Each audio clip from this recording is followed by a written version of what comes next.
Now, apart from being a great food additive and warding off vampires, garlic has cleansing properties that can make things more tolerable around the bathroom. And we can all use that.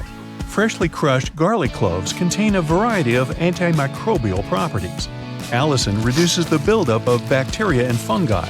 The natural cleansing properties of garlic are not only great for the environment, but they can also help you avoid the need to constantly clean the toilet. Simply crush up a piece of garlic and put it into your toilet bowl before you go to bed. The next morning, flush the toilet. The allicin has done the grueling task of cleaning the toilet for you. Doing this 2 times a week will ensure a very clean toilet bowl. Hair, grease, and grime build up over time and eventually clog the drains. Removing the blockage is easy with salt and vinegar. Using a small bowl, add 1 cup of vinegar and 1 cup of salt and mix thoroughly until it's evenly combined. Pour the mixture into the drain and wait for 15 to 30 minutes, depending on the severity of the clog. This method will save on money, further showing that salt and vinegar aren't just good on chips, but they are. Now, to further ensure the drain is clear of not only the blockage, but also the smell, add 3½ ounces of baking soda. Boil 6 ounces of water and mix in 1 cup of vinegar. Pour the baking soda into the drain, followed by the boiling water and vinegar mix. It will begin sizzling once the reaction starts, so just sit back and let it do its thing. An hour later, the blockage, along with the smell, will be gone. Scorched pans tend to use a lot of elbow grease, but they can be cleaned a lot easier with the right ingredients. Fill your pot or pan with water and add in about 1 cup of vinegar. Bring the liquid to a boil, then remove the pan from the heat before it completely dries up, ensuring there is a small amount of liquid remaining. Sprinkle baking soda on the base, covering the burnt parts. A couple of teaspoons should be enough to form a slurry. Watch and wait as the soda fizzes. Continue to move the pan around to ensure you cover the scorched areas. Once the fizzing stops, you're free to scrub away. Vinegar by itself can be used for many purposes. A couple of teaspoons mixed with water in a spray bottle will easily remove salt stains from shoes. Pour white vinegar into a container and place rusty tools inside. Overnight, the vinegar will eat away at the rust. After 24 hours, as you wipe it, you will be able to remove the corrosion easily. Baking soda also removes foul odors on furniture and carpet, as it gradually absorbs all the acidic odors within a covered area. Baking soda is a pH neutralizer, which means it absorbs smells that are acidic in nature. This includes most of the nasty smells we find throughout our living areas. When applying, ensure you are very generous while spreading. Leave it on the required area for at least an hour, and for best results, leave it on overnight. Then just suck it up with a vacuum cleaner. Charcoal contains the same odor-removing elements, only better, and deals with a greater variety of particles. However, you don't want to exchange smells for patches of black stains from the charcoal, but putting them into air freshener sachets and hiding them underneath the cushions will have the desired effect without the mess. There are various forms of cleaning you can do with vinegar. The reason why it's so effective is the acetic acid content, which is more powerful than other natural ingredients like coffee and orange juice. There is a process involved for vinegar to develop into the crime-fighting liquid that it is. The acetic acid that makes up the effective properties, it can be used on many surfaces without damaging them. Not only is it beneficial for cleaning and removing stains, but also for polishing copper, brass, bronze, and silver. Given its benefits for almost anything, it'll give your dishwasher an extra boost with a natural cleanse. Just fill up half a bowl of white vinegar and place it on the top rack before you start the machine. Then witness the immaculate results. Within the small space of a microwave, you can combine 2 cups of water with 1/4 cup of lemon juice in an open dish. Run the microwave on high for 8 minutes. The steam from the solution will get absorbed into the crusty layers within the microwave, and once complete, it'll be easier to clean, leaving a fresh, lemony smell. Using the oil of cloves and cinnamon, you can soak cotton balls in them and place them in small bags inside your closet. Moths and other insects can't stand these ingredients, which will ensure that your clothes remain untouched. Using similar ingredients, You can create your own humidifier with the stove in the winter.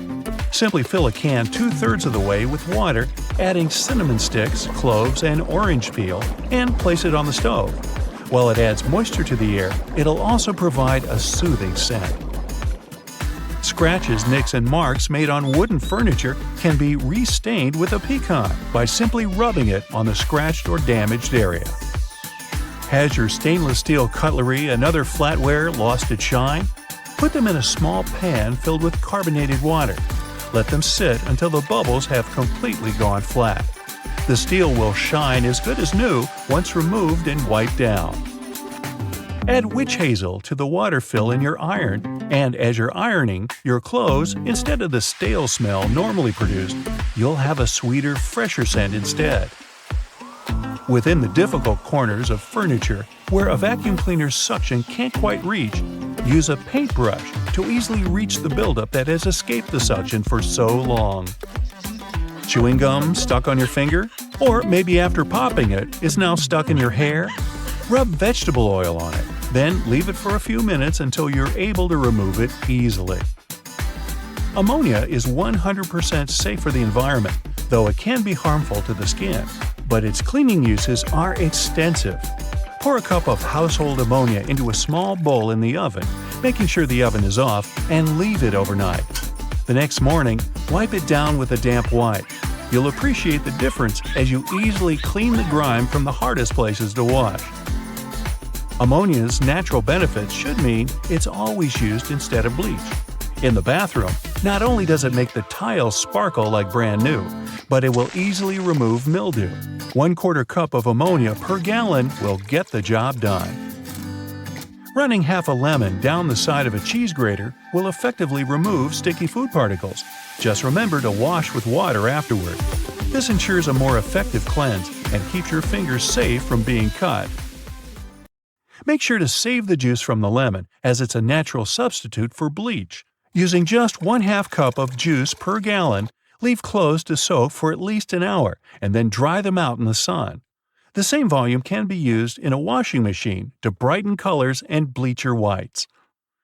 It's also possible to sanitize your earrings with 1 tablespoon of lemon juice in 1.5 cups of water.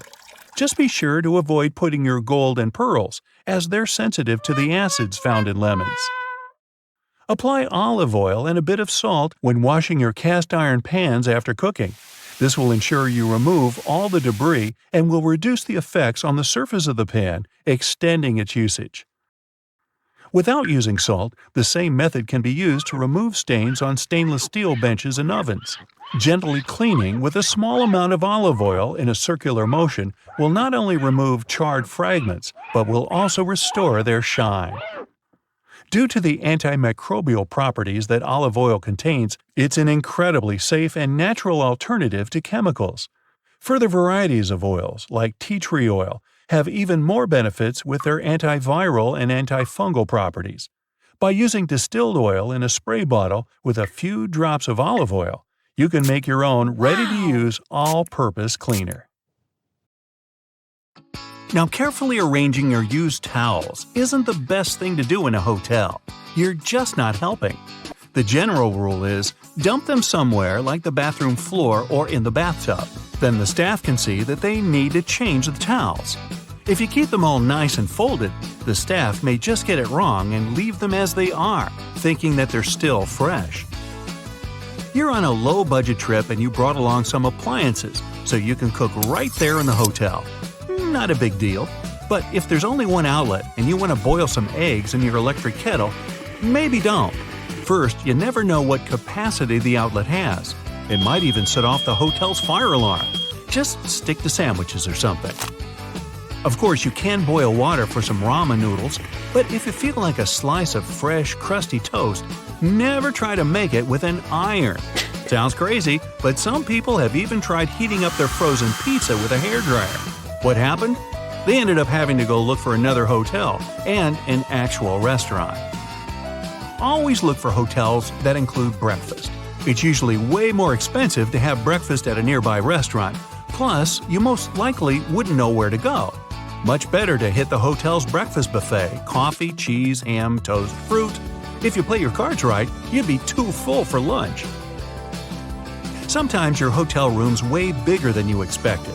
If there are 2 beds, but you're traveling alone, maybe don't use both of them. That'll just add a bunch of unnecessary work for the hotel staff. Even though room service includes cleaning, it's polite to do some basic tidying up yourself before you leave. Pick up any paper lying around. Wipe up that coffee you spilled on the floor. Don't make the bed though. The staff's going to replace the sheets no matter what. Plus, if you make the bed right after you get up, you're just actually creating a lovely dark environment for tiny dust mites. Yeah, bugs might be a real issue. Even the best hotels with the best staff can be powerless against those little guys. Put your luggage in the bathtub first. It's the cleanest place in the room. Then check the place over for bugs. If you don't see any, start unpacking. So, no bugs. But what about mold? The most common way for mold to get into a hotel room is if you chuck your wet towel on the bed and go out for the day. You might get back to an interesting smelling room. If you're going to be traveling a lot and plan on using the same hotel chain more than once, don't try to trick the hotel into thinking you never drank that soda from the minibar. Yeah, a can of soda might cost you double what you'd pay at the gas station, but you don't want to get put on the hotel's naughty list.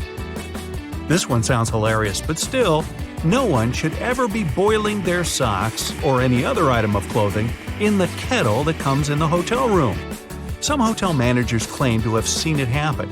Just send your clothes off to the hotel's cleaning service people. If you love sleeping on a thick pillow, ask the front desk for an extra one. Don't even think about moving that cushion from the couch. Chances are, it's never really been washed. Saying thank you is always polite, but a nice tip would go down even better. It's not that polite to leave your room service tip on the last day of your stay. Different people might have been cleaning your room, so only tipping the last one is kind of unfair. If you decide to leave your tip on the very last day, leave a note along with it to make sure they share it with their coworkers. You can also tip the parking valets when you drop off and pick up your car. And in general, don't be shy. You can tip a door person, a porter. Those small tips can add up, and they'll be really grateful for any extra cash. Taking reusable items from your hotel room as a souvenir is a big no-no, though it's okay to grab those shampoos, conditioners, lotions, soap, combs, sewing kits. That stuff can save you an emergency. Leave those towels, glasses, and dishes behind for the next guest. If your room has the bathrobe of your dreams, you can always go to the front desk and ask if you can buy one. If you try to take one with you without asking for permission, chances are your credit card is going to be charged for it later. By the way, don't dry hotel towels out on the balcony. If you end up saying goodbye to one of them just because the wind took it away, or was it some shady neighbor, you'll be the one who's going to pay for it. They're just plain white towels, but they can be pretty pricey. Don't be too shy to call down to the front desk and ask for a late checkout. It's probably not a big deal for the hotel, but it might make all the difference to you. Hotels know you might be more likely to choose them again or leave a nice tip if they give you a few extra hours in your room. If they say no, well, at least you tried. One thing you can do to help the staff out when you leave is to air out your room. That small step is one of the most time-consuming things they have to do, and they have to clean the rooms really fast. Just leave the windows open to freshen the room up a bit. If it's really hot outside, you can even leave the air conditioning on. Just don't do both at the same time. Leave the TV remote on the desk, any cutlery on the table, and all the chairs back in their places. It'll save housekeeping a lot of time. They're already in a huge rush. Imagine cleaning hundreds of rooms every single day. Accidents can happen anywhere, and it's okay if you accidentally drop a glass and it breaks. But don't try to get away with it. Give the front desk a call. They probably won't even charge you for such a minor accident. Plus, management might think the housekeeping staff broke it, and they might make them pay for a replacement. Never turn down a chance to join your hotel's reward program. It's usually free, and you can get it after your first stay. If you travel a lot, Try to choose those big chain hotels that give you bonuses every time you book. You could get bumped up to a suite, get better Wi-Fi, a free gym pass, or even a free night. Beware of steamy showers. If you accidentally release all that water vapor into your room at the same time, you might trigger the hotel's fire alarm. They keep those things extra sensitive just to be on the safe side. So make sure you keep the door shut next time you steam up the place. If you're traveling with a pet, let the hotel know about it beforehand. Pet policies can differ from one hotel to another, and if you have a more unusual pet, better double check. It might be a pet-friendly hotel, but you probably can't show up with your pet peacock. If they say no, they'll usually be able to tell you about another hotel nearby. Trying to hide your little furry friend isn't the best idea. Dogs can be super noisy, so can cats, so can peacocks. You're going to be looking at a hefty fine if they catch you. Booking etiquette is a bit different now than it used to be. You used to have to confirm your stay at some hotels by writing them a letter. Nowadays, just make sure you have all your booking info handy on your phone. That'll make the front desk people pretty happy. If it's a big hotel, they might have hundreds of people checking in the span of a few hours. The front desk staff are usually super busy managing guests, deliveries, events, emergencies, a random peacock running through the lobby, and so forth. Just a nugget of advice: don't disturb them for every minor question you might have. Check out that booklet that's normally hanging out on the bedside table. The answer is most likely in there. Enjoy your stay. This creature first appeared on our planet around 1 billion years ago. It thrives in damp environments and can survive pretty much anywhere. It might be in your basement as we speak. I think you've already guessed, I'm talking about mold here. It's a type of fungus that spreads through tiny particles moving through the air. These spores are like the seeds of a plant, although they're much smaller. Sometimes they cling onto clothes or animal fur and travel long distances unnoticed. They can survive even in some unfriendly environments and start growing when they land somewhere with enough water, food, and oxygen. Mold comes in all colors of the rainbow, and each color stands for a certain type of mold. You can usually find red or orange mold outdoors. The pink variety likes to reside in bathrooms on shampoo and soap residues. Black and green mold are the types you're most likely to meet in your house. Unlike plants that use photosynthesis, mold grows on materials it can digest.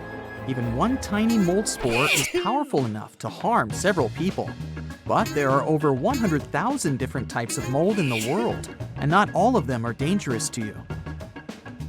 Ugh, you just noticed something green on your sandwich, but only a small part of it is infected, so maybe you can just cut it off. Nope, it won't work out. The tiny greenish spots you see are on the surface, and you can spot them with the naked eye, but there's more hiding inside the bread. But if it was 1 second too late and you've bitten into the bright green patch of mold, don't rush to the bathroom to scrub your tongue with antibacterial soap. You've probably eaten mold before without even knowing about it. It easily grows on soft porous foods like bread, fruit, and vegetables. So, consuming just a bit of it is okay, as long as you have a strong immune system. You'll digest it like any normal food. If you feel sick after consuming it, that's most likely because mold tastes weird, and not because there's some vicious substance spreading through your body. So, the best you can do if you spot mold on your bread is not to risk your health and throw away the entire loaf. Mold likes to settle in cooked leftovers like meat, poultry, casseroles, grain, pasta, cottage and cream cheese, yogurt, and sour cream. It's easier for mold to penetrate softer food, so it also loves fruits and vegetables like strawberries, cucumbers, peaches, and tomatoes. Jams and jellies are another easy target for mold, as it thrives in sweet and sugary foods. Yikes! Mold isn't always the bad guy ruining your lunch. You've got to thank it for that exquisite taste of blue cheeses, like Gorgonzola, Roquefort, and Blue. Camembert and Brie wouldn't be so delicious without the white mold on their surface. Cheese is 99.99% milk, and its makers grow mold either inside or outside the cheese, depending on its sort. But if you find mold on a cheese that shouldn't have it, like cheddar, Parmesan, or Swiss, it means the molds added to any cheese to give it taste have come into contact with oxygen and started reproducing and breaking down fats and proteins uncontrollably. You should cut off the affected part carefully with a knife without touching the mold. The rest of the cheese is still good to eat. It would be impossible to produce soy sauce without fermenting soybeans, and it happens thanks to a certain type of fungi. Salami fans should appreciate mold for the unique flavor it gives to the meat, and for preventing it from drying out too quickly. Mold has also saved millions of lives. Penicillium mold helped achieve a real breakthrough in medical science, as it naturally produces the well-known penicillin, accidentally discovered by Scottish researcher Alexander Fleming in 1928. Some types of mold can also help you in the garden as a great mulch. Some gardening fans spend years trying to grow leaf mold to use for compost. They believe it improves soil quality. To prevent mold from overtaking your lunch, keep the food covered with plastic wrap in the fridge. Don't keep leftovers of perishable foods in their cans. Put them in airtight containers instead. Keep track of what you store in the fridge. Leftovers shouldn't be there for longer than 3 to 4 days. Keep your fridge clean. Only use fresh and clean dishcloths, towels, sponges, and mops. Once you notice a musty smell, it means mold is about to settle in your kitchen, and its plan is to contaminate your food. But what if mold spreads in the damp areas of your house? You might not notice any consequences for your health immediately, but they might resurface in the long term. As mold grows, its spores and fragments can produce irritants in the air inside your house. Depending on how sensitive you are, you might notice it's becoming hard to breathe. And since mold slowly but surely breaks materials in your house, there will be more dust and other particles in the air.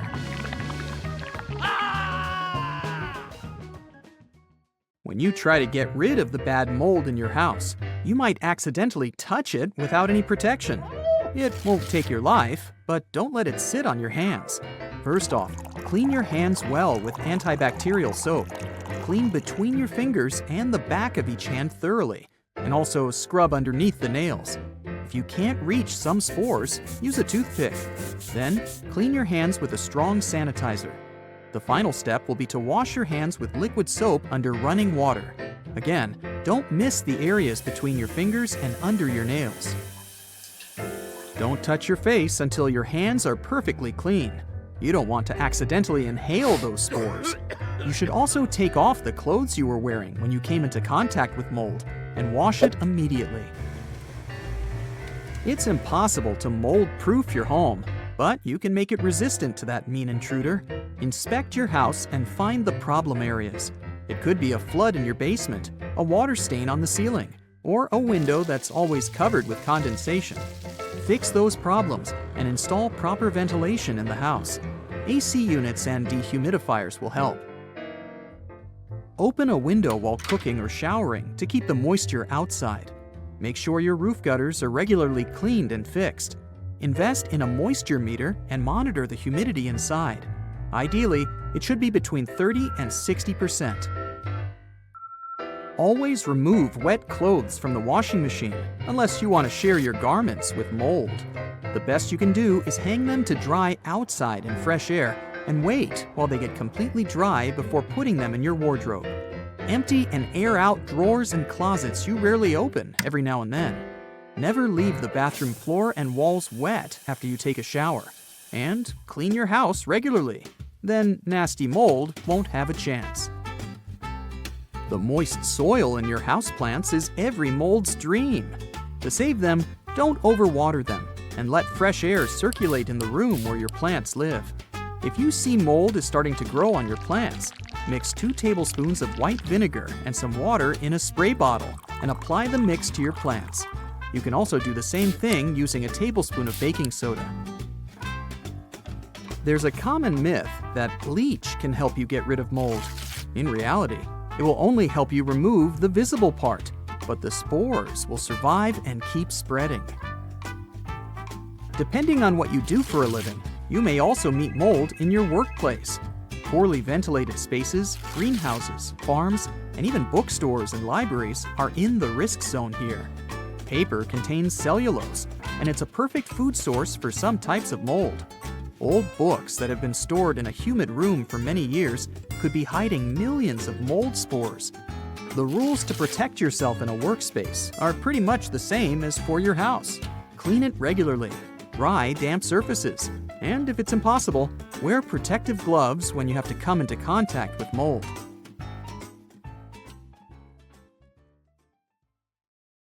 Now, a basic sponge and baking soda can make a great eraser for little grease spots, fingerprints, and stains on your walls, or many other painted areas such as furniture or wood fences.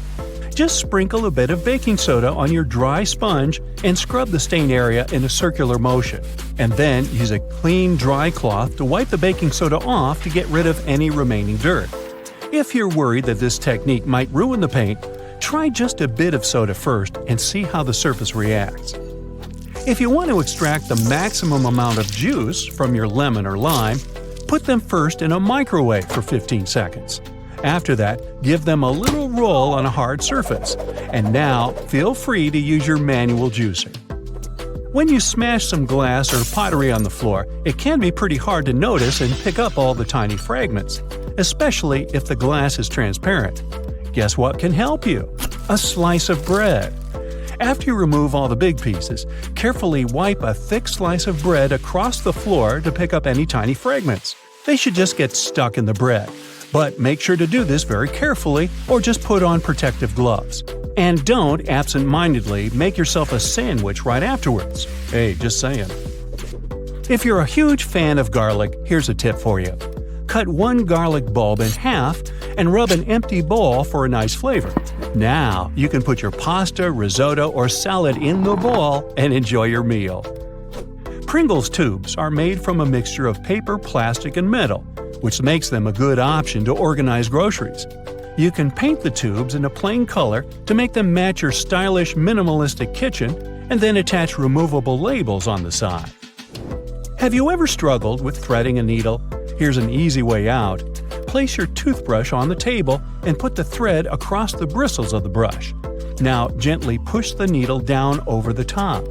The bristles will help you poke the thread up through the eye effortlessly. Once you got the loop, just use your fingers to pull it through. If you've got these annoying tea stains on your favorite mug that won't wash off, try to apply some toothpaste to your sponge. This is also applicable when you need to make your dirty cutlery shine. It's best to use a mildly abrasive sponge. It's pretty helpful when it comes to removing dark spots on dishes.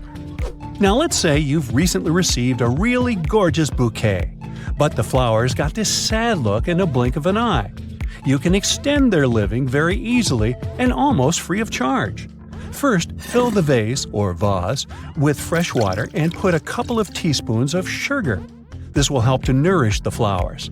Before you put the flowers back into the vase, cut about an inch off the stem, but make sure to slice it at an angle like this. This trick will increase the surface of water absorption. Repeat this with all the stems, especially with hard ones. Now put the bouquet back into the vase or vase. The flowers should cheer up within 12 hours. If you suffer from cold feet, put them into a vase or vase. No, wait. Use a hairdryer to warm up your slippers before using them. This tip is also applicable to your outdoor winter shoes. Speaking of feet, there's a great way to get rid of unpleasant smells. Apply about 10 drops of your favorite essential oil on 2 cotton balls. Now place the balls into the shoes and leave them overnight. Remove them in the morning and enjoy the fancy smell. You can also mix a couple of your favorite fragrances to customize your shoe fragrance even more. If your drain is a bit dirty and smelly, there's an epic tip to solve this issue.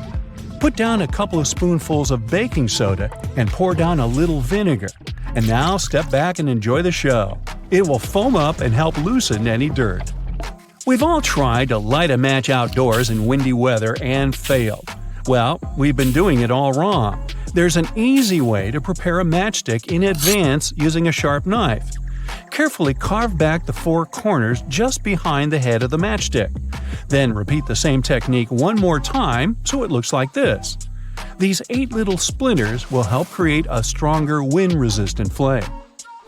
If you have a small wardrobe with limited space for hanging new clothes, remove some metal pull tabs from the tops of old drinking cans. They can make the perfect holding loops for fixing the second hanger. Just put the ring over the hook. This is how you can double and even triple the storage space on one hanging rail. If you need to make an emergency candle, you can use one very common item from your fridge. Have you guessed what it is? Butter. Cut off a piece of chilled butter and place it on a heat-proof dish. Poke a hole straight down through the center using a toothpick or a wooden stick. Now we need a wick. You can use a common cotton string or twine. Cut the corresponding length and poke it through the hole so it goes all the way to the bottom of your candle. Gently coat the end of the wick with butter and light up your brand new DIY candle. Use hair straightening tongs to smooth out those annoying creases on your tie. Or let's say you're working in a shop and you have to deal with fluffy piles of cash. The tongs will help you iron your money to put them in smaller stacks, which then fit neatly into your backpack. Hey, let's not go there. Wow, this zipper is tough. Why can't it slide smoothly like all other zippers? But don't rush to throw away your coat. Grab a bar of soap and gently rub it up and down against the zipper. Repeat it on both sides. Can you feel the difference? Cut one leg off your old tights and put 2 long cardboard tubes inside it. Go ahead and thread it under your internal door with 1 tube on each side. This will protect you from any draft because the tights will seal up any gap under the floor. You can also use this trick when you need to make a full blackout in the room. Just make sure to use thick black tights. Let's say you're visiting a conference in another city, and your schedule will be very busy. You can prepare your outfits for each day in advance and put them into different compartments of your hanging clothes storage organizer this way. Now, put it right down into your suitcase, zip it, and you're ready to go. When you arrive at the hotel, you can just carefully pull out this organizer and hang it in the closet in just 2 seconds.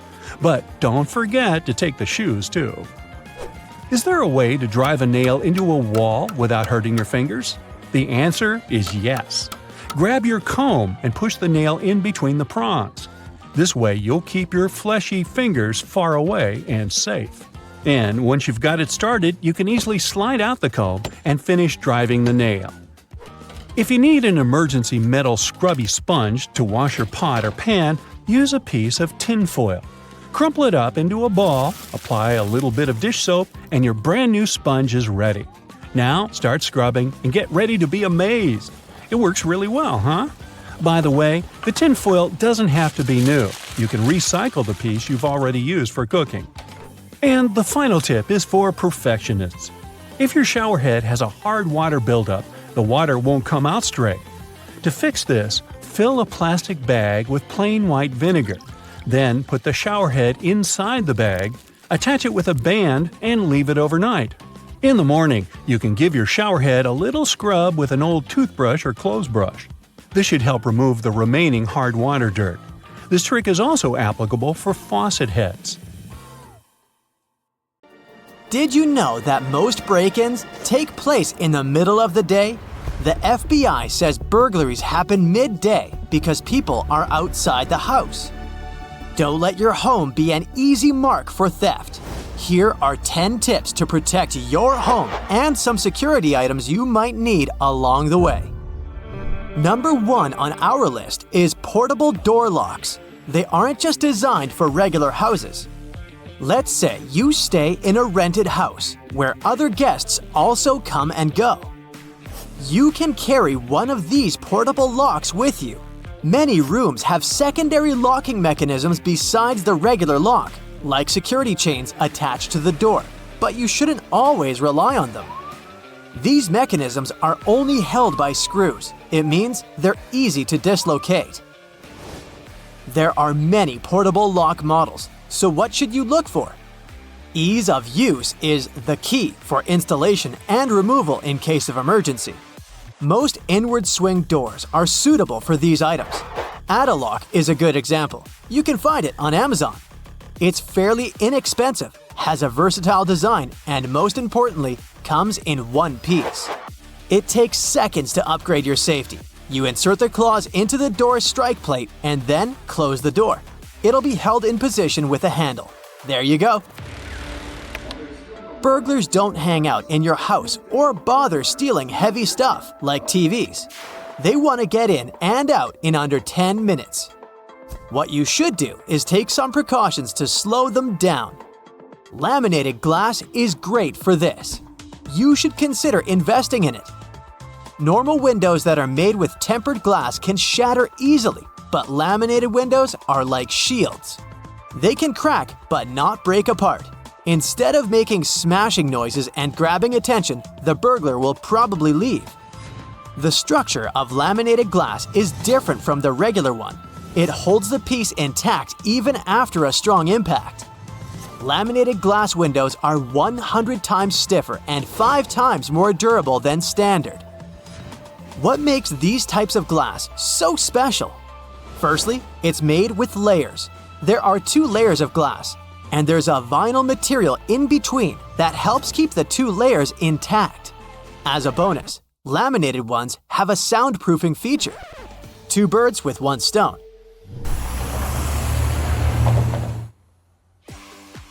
The interlayer absorbs some of the outside noise. It's glass after all. Aren't we going to see the vinyl layer? That might be the question that popped into your head. Nope, laminated glass is transparent, just like other types. Enjoy the crystal clear views while staying safe. I would say, but unfortunately, it's expensive to get these specifically manufactured burglar-deterring glasses. You can have professionals install a laminate film onto your standard windows. Or you can even buy security film. They all work according to the same principle, but obviously, these alternatives cannot be as strong as the laminated glass itself. The next few tips come from an ex-burglar, Michael Fraser. Now he's giving bits of advice on how to protect from theft. His first tip is quite interesting. Don't put a "Beware of the dog" sticker if you have a dog. If a dog can walk around the house without triggering the alarm, so can a human. This is the way burglars think.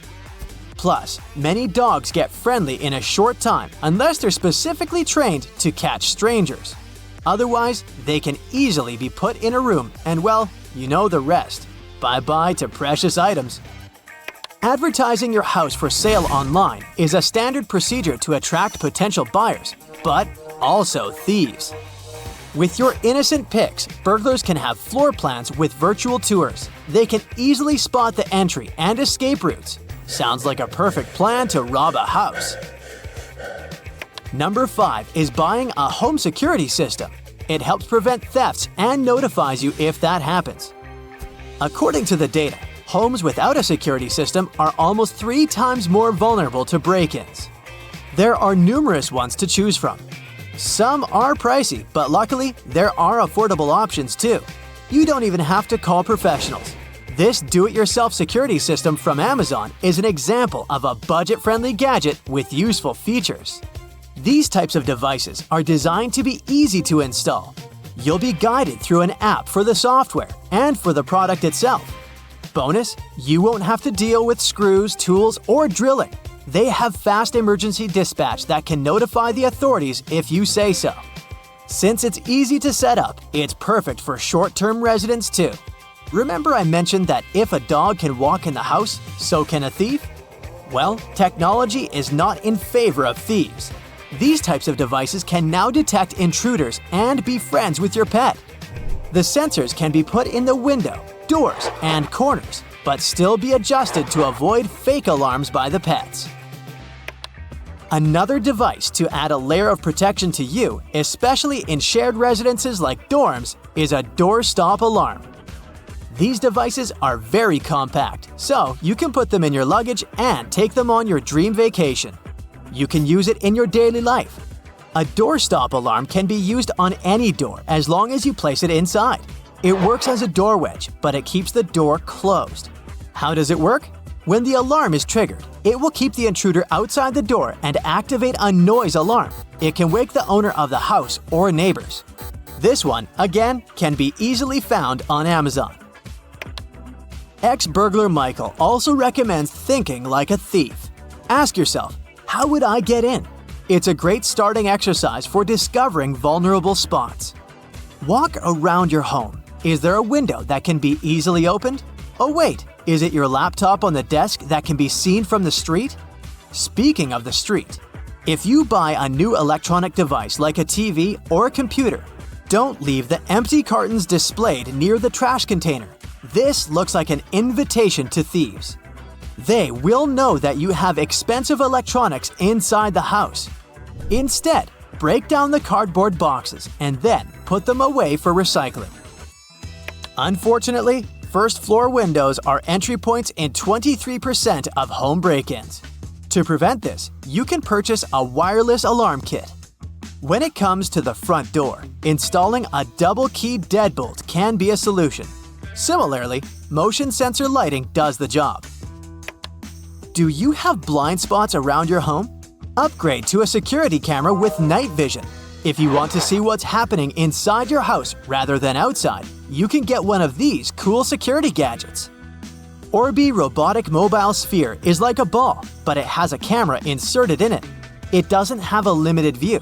Imagine you're at the office and want to play with your dog. Your 4-pod best friend can chase the ball at home while you're away controlling the device.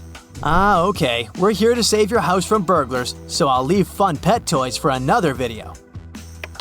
Here is a shocking truth about fences.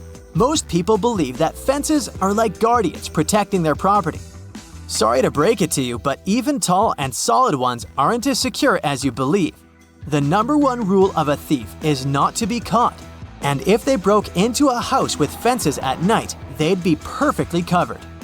Your neighbors can't see who that person is. Unless they have X-ray vision. The fences should be hard to climb. One of the points of having a fence is privacy. But I'm just saying metal, wire, and picket fences are harder for intruders to fly in. So, we cracked the burglar's code. Implementing the tips on our list might help you discourage and prevent burglary and keep you safe. Did you experience such unpleasant incidents? If so, do you have any other tips for fellow Brightsiders to watch out for? Lucky iPhone users, beware! Your favorite gadget sometimes gets viruses too. One day you may see an ad notification from your calendar, and no matter how much time you spend on deleting those events, they just won't disappear. To put an end to this misadventure, go to Settings, Calendar, Accounts, and delete all of them except for iCloud and Gmail ones. There may be really few viruses for iPhone, but you're never protected from juice jacking. If you don't want to be the one whose data accidentally leaked, public chargers are a no-go. Airport, cafe, public transport, you name it. It only concerns the USB chargers. A good old adapter won't let you down. Be scrupulous about various permissions too. Make sure the apps you download are from a protected source and aren't fake. There are many shortcuts available on the internet, but most of them aren't safe. Read the app reviews before downloading. Yeah, sounds obvious, but it does help save both your time and phone. Going stealthy is vital for your privacy. If you don't have a special screen protector, just adjust the brightness level. It's harder for anyone to see your past this way. Airplane mode isn't only great for keeping your charge, but also at keeping your data safe. The logic is simple. If the phone is offline, how can anyone get your data? The iPhone runs out of charge really fast when it's cold because of the aluminum case. Aluminum gets cold way faster than plastic. By the way, an Android runs out of charge slower just because most Android phones have plastic cases. And nope, there's no remedy or piece of advice. Sorry guys. It happens to anyone at least. If you accidentally dropped your phone in the snow or just left it outside and it got frozen, don't charge it the very same moment you bring it back. Leave it for 20 to 30 minutes to get a bit warmer. Then you might want to get a water eject shortcut. It's not set by default, but you can easily get one by just Googling it. There are also a lot of free apps that eject the water from the dynamics with the power of sound. If you can't delete a certain app for some reason, check your settings. Go to Settings, Screen Time, Content, and Privacy Restrictions.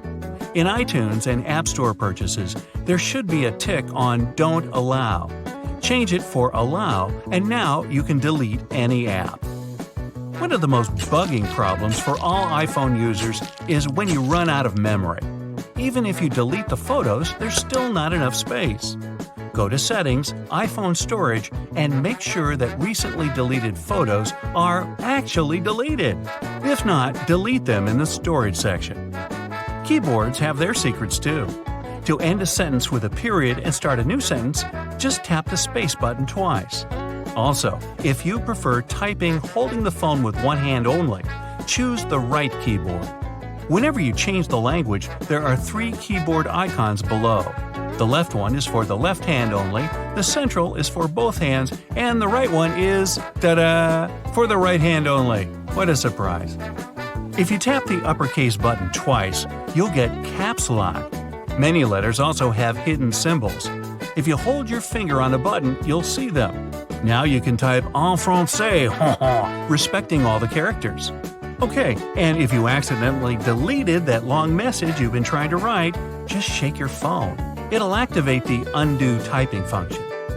Hold the space button in the notes, or whatever text you're dealing with. This way, you can easily slide across the keyboard to get to any part of the text. The note drawings can be nice and smooth even if you don't have a stylus. When you finish your drawing, hold it for a second with your finger. iPhone will automatically make it look better. No more curved lines. Slow Wi-Fi can be really annoying, but your gadget knows how to handle it. Go to your Wi-Fi settings and see if the data saver mode is on. If not, just tap the slider and voila! Now you're surfing the net at a completely different speed. Sooner or later, any phone gets slower, even if it used to be a brand new 256GB iPhone. In this case, you just need to clear the RAM. Turn on the Assistive Touch, it'll be of great help. Then squeeze the power button, and before sliding the Turn Off menu, press the Home button on the Assistive Touch. Your RAM is as good as new now. Assistive Touch can also help you set new functions to simple taps. Go to Settings, General, Accessibility, and in the Assistive Touch section, you can change any commands in the Custom Actions menu. For a double tap, I chose the screenshot, since a combination of Home plus Power button seems a bit inconvenient.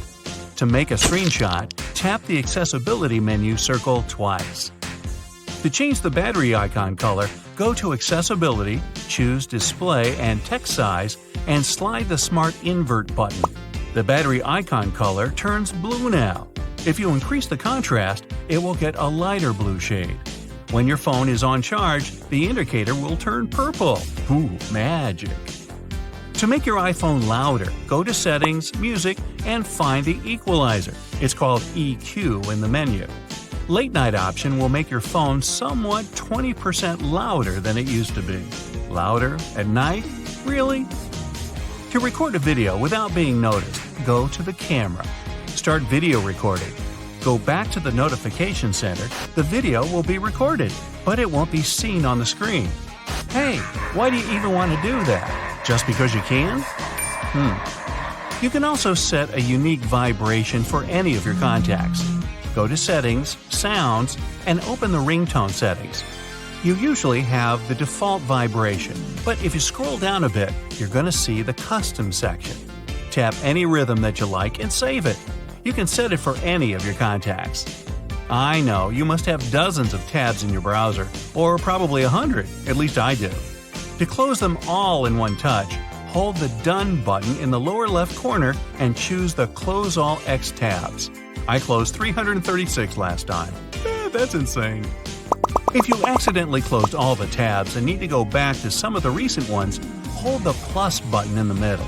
It'll open the list of recently closed tabs, so all you gotta do is scroll down, hoping to find the one you didn't want to close.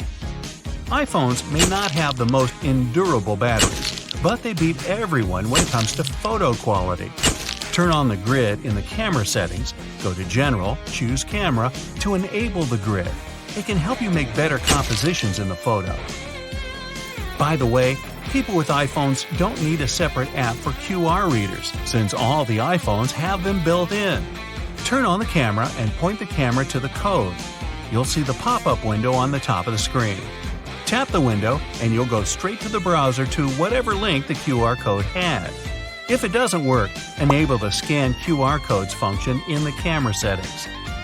If you need to find some special word combination when you're reading an online article, go to the search bar and type the word you're interested in. You're going to see 3 sections: Google Search, and don't need it; Bookmarks and History, don't need it; and On This Page, tap here. The word you need's going to be highlighted with yellow, plus there will be a special navigation bar on the bottom with the arrows up and down to look for the keyword easily. If you like writing long, romantic letters in your notes but don't want anyone to read them, then set a pass to any of your notes. There are 2 ways how to do that, depending on what iPhone model you have.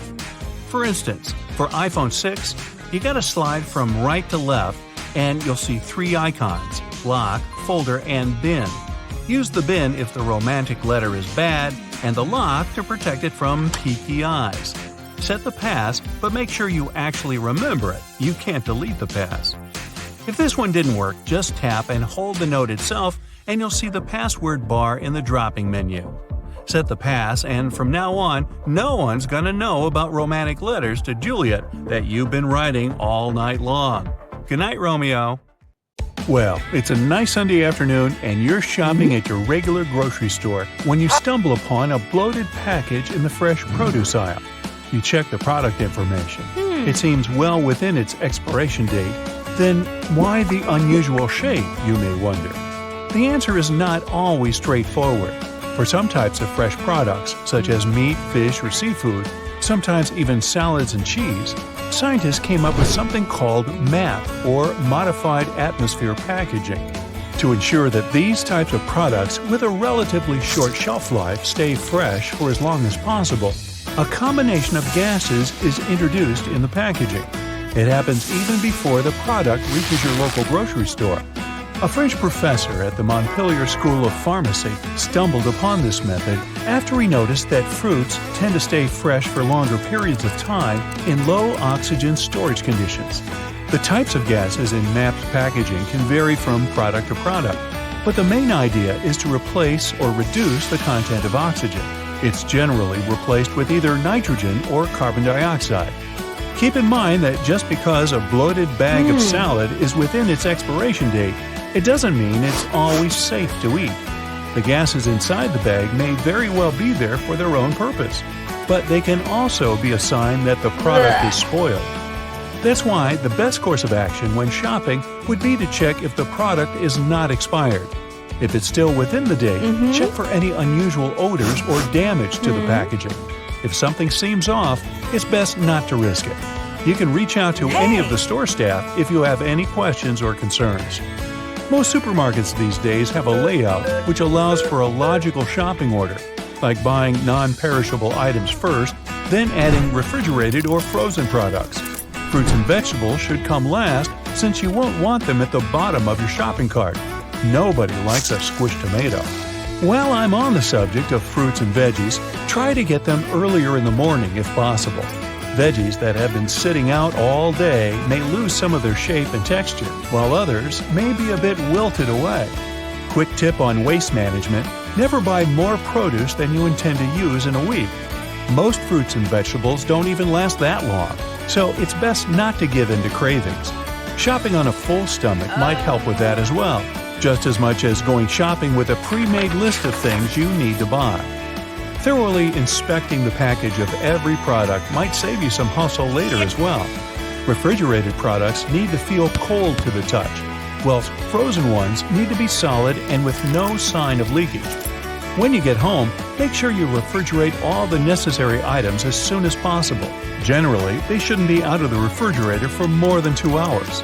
Otherwise, their quality won't stay the same. Buying potted herbs from the grocery store may not be the first thing on your list, but it's surely something to consider.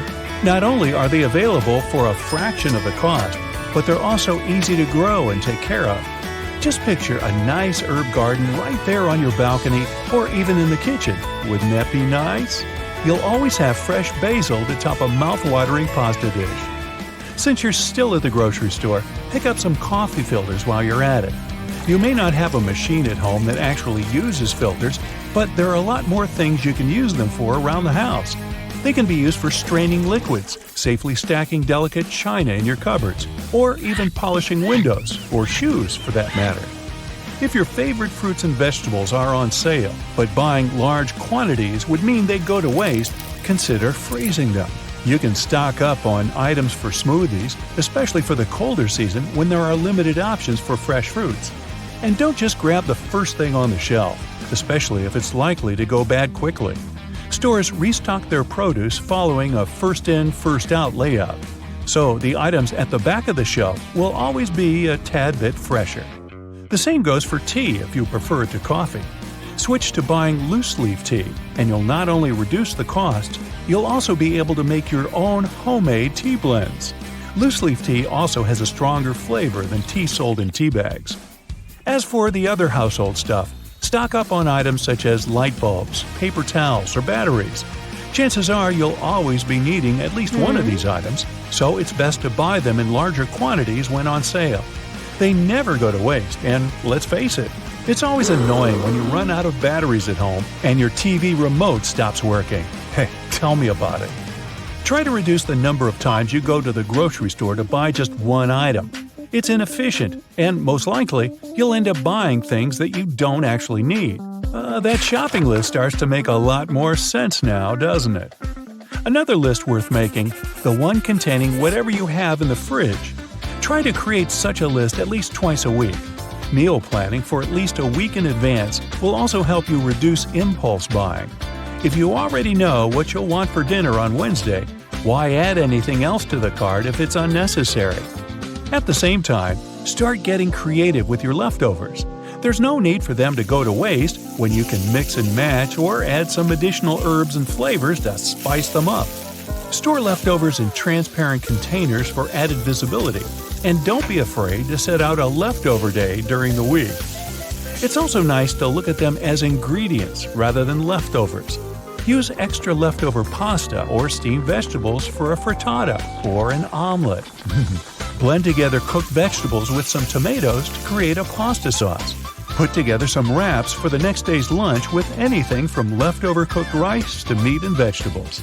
Or, if you're really looking for the easiest method to save leftovers, you can always turn them into soup. Last night's vegetable side dish can turn into a wholesome lunch if you simply add a can of broth and blend it all together. Even a 2-day-old loaf of bread can be salvaged if you cut it diagonally, sprinkle the slices with some herbs and olive oil, and pop them in the oven for a couple of minutes. You'll then have yourself some nice homemade croutons for that previously mentioned soup. A little label know-how never hurt anyone either. Be on the lookout for ingredients you've never heard of or those you can't pronounce. An item that usually has more than 5 ingredients listed on the packaging should be avoided.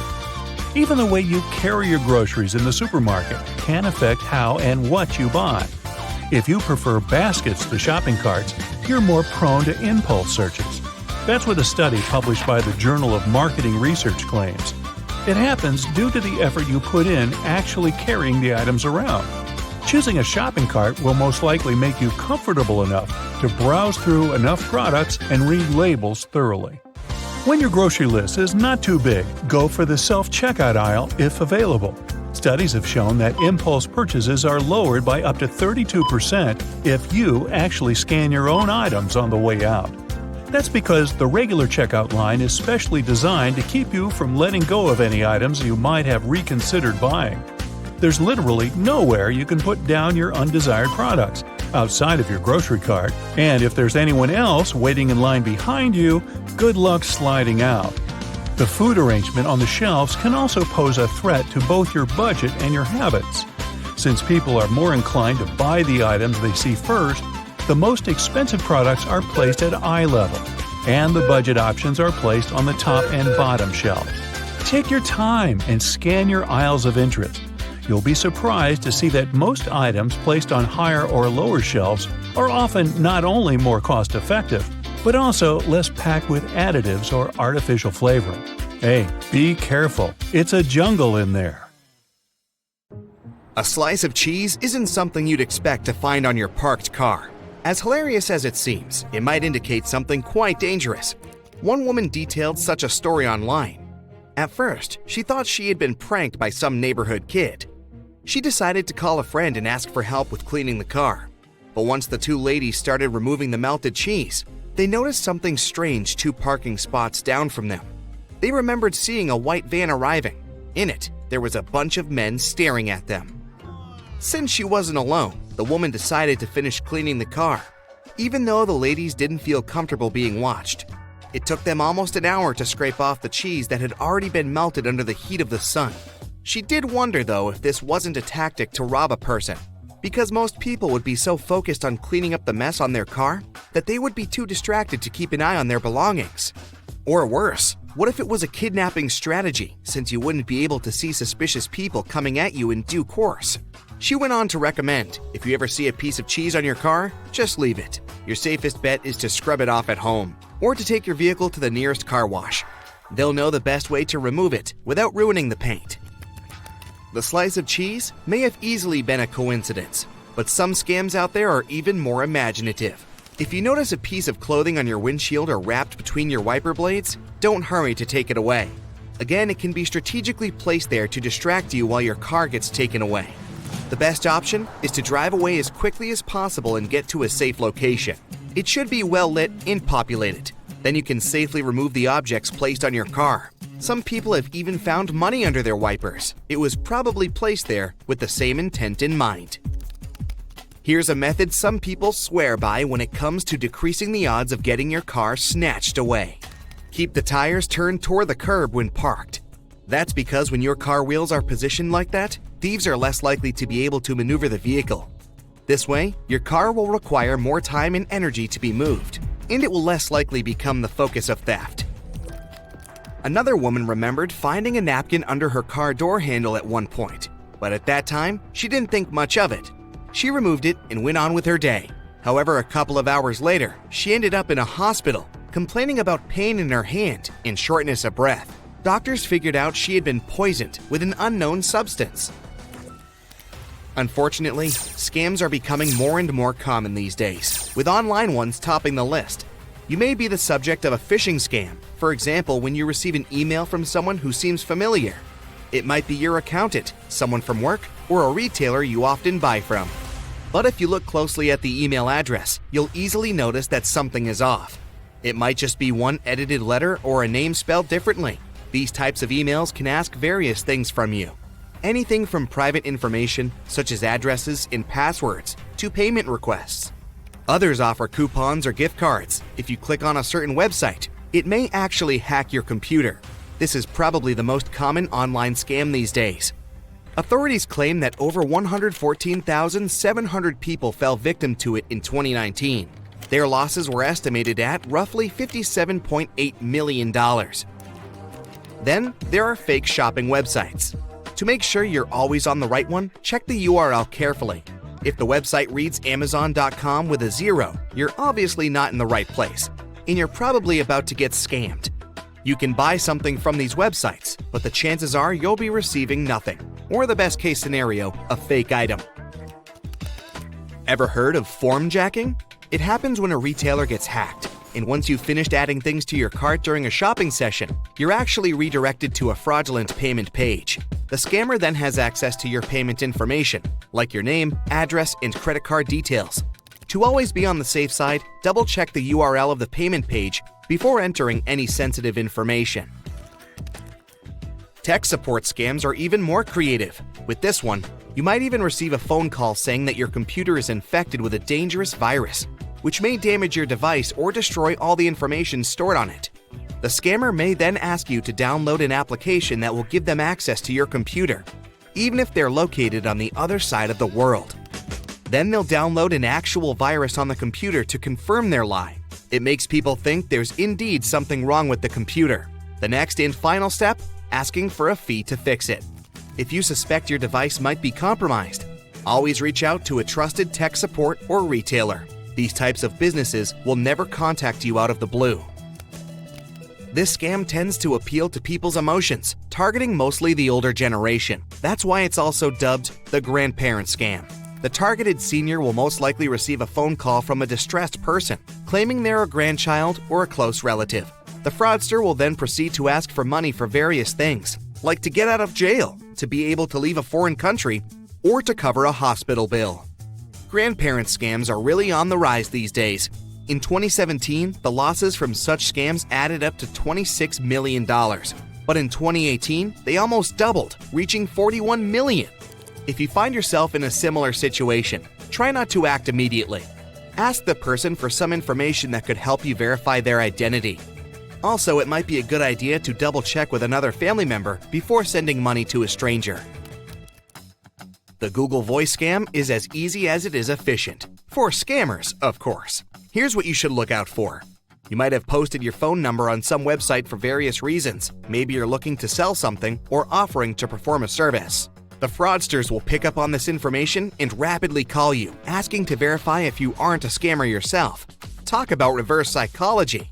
You'll be asked to pass on a Google verification code.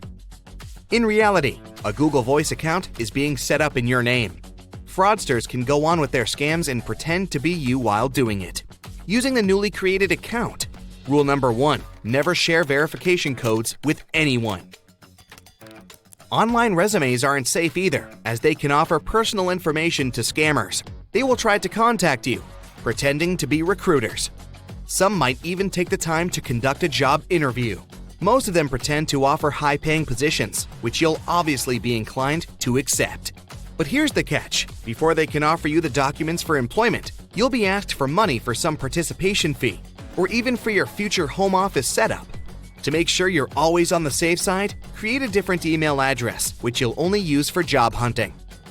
This way, you can keep your personal email unlisted and safe from any unwanted online scams. Always ask recruiters to confirm the information you've heard on the phone via email too. If it's a company you're familiar with, you can also reach out to their HR department to confirm that what you're asked to do is according to their policy. Is your windshield wiper not working so great? Or maybe the rain doesn't run off the glass efficiently? Cut an apple in half and rub it over the windshield. Then watch the apple work its magic. Water will slide off the glass with ease. This works because the malic dissolvent, an acid, has nanoscopic scales with self-cleaning abilities. Those scales effectively bounce the water off on a microscopic level. It's called the lotus effect, after the lotus leaf, that has the same chemical properties as an apple. It's also great at cleaning off splattered bugs, dirt, and debris. Now, if you live in a climate with harsh, cold winters, you must be familiar with sticky windshield wipers. Take a cloth and soak it with an ethanol-based liquid. Simply wipe the blades of the wipers and they won't stick to the glass, even during the coldest days. Ethanol has a very low freezing point of negative 170 degrees Fahrenheit. So even if you travel through the Arctic Circle, your windshield will still be operable. But you might have a bigger obstacle, actually getting into your car. The keyhole freezes up easily, especially when the vehicle isn't in a garage. There are a few options to avoid this. You could place a magnet large enough to cover the keyhole completely, keeping the frost from entering the hole. Applying lubricants like WD-40 will help avoid the frost and keep the keyhole well maintained.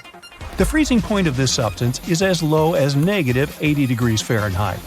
Coating the key as well is also a good idea. Other alternatives like hand sanitizer will work too. As the keyhole is small, your warm breath can help thaw it out. Make sure to use a towel ring around it. You don't want to get stuck. Okay, the car is unlocked, but now the door is stuck. To avoid this from happening, use cooking spray.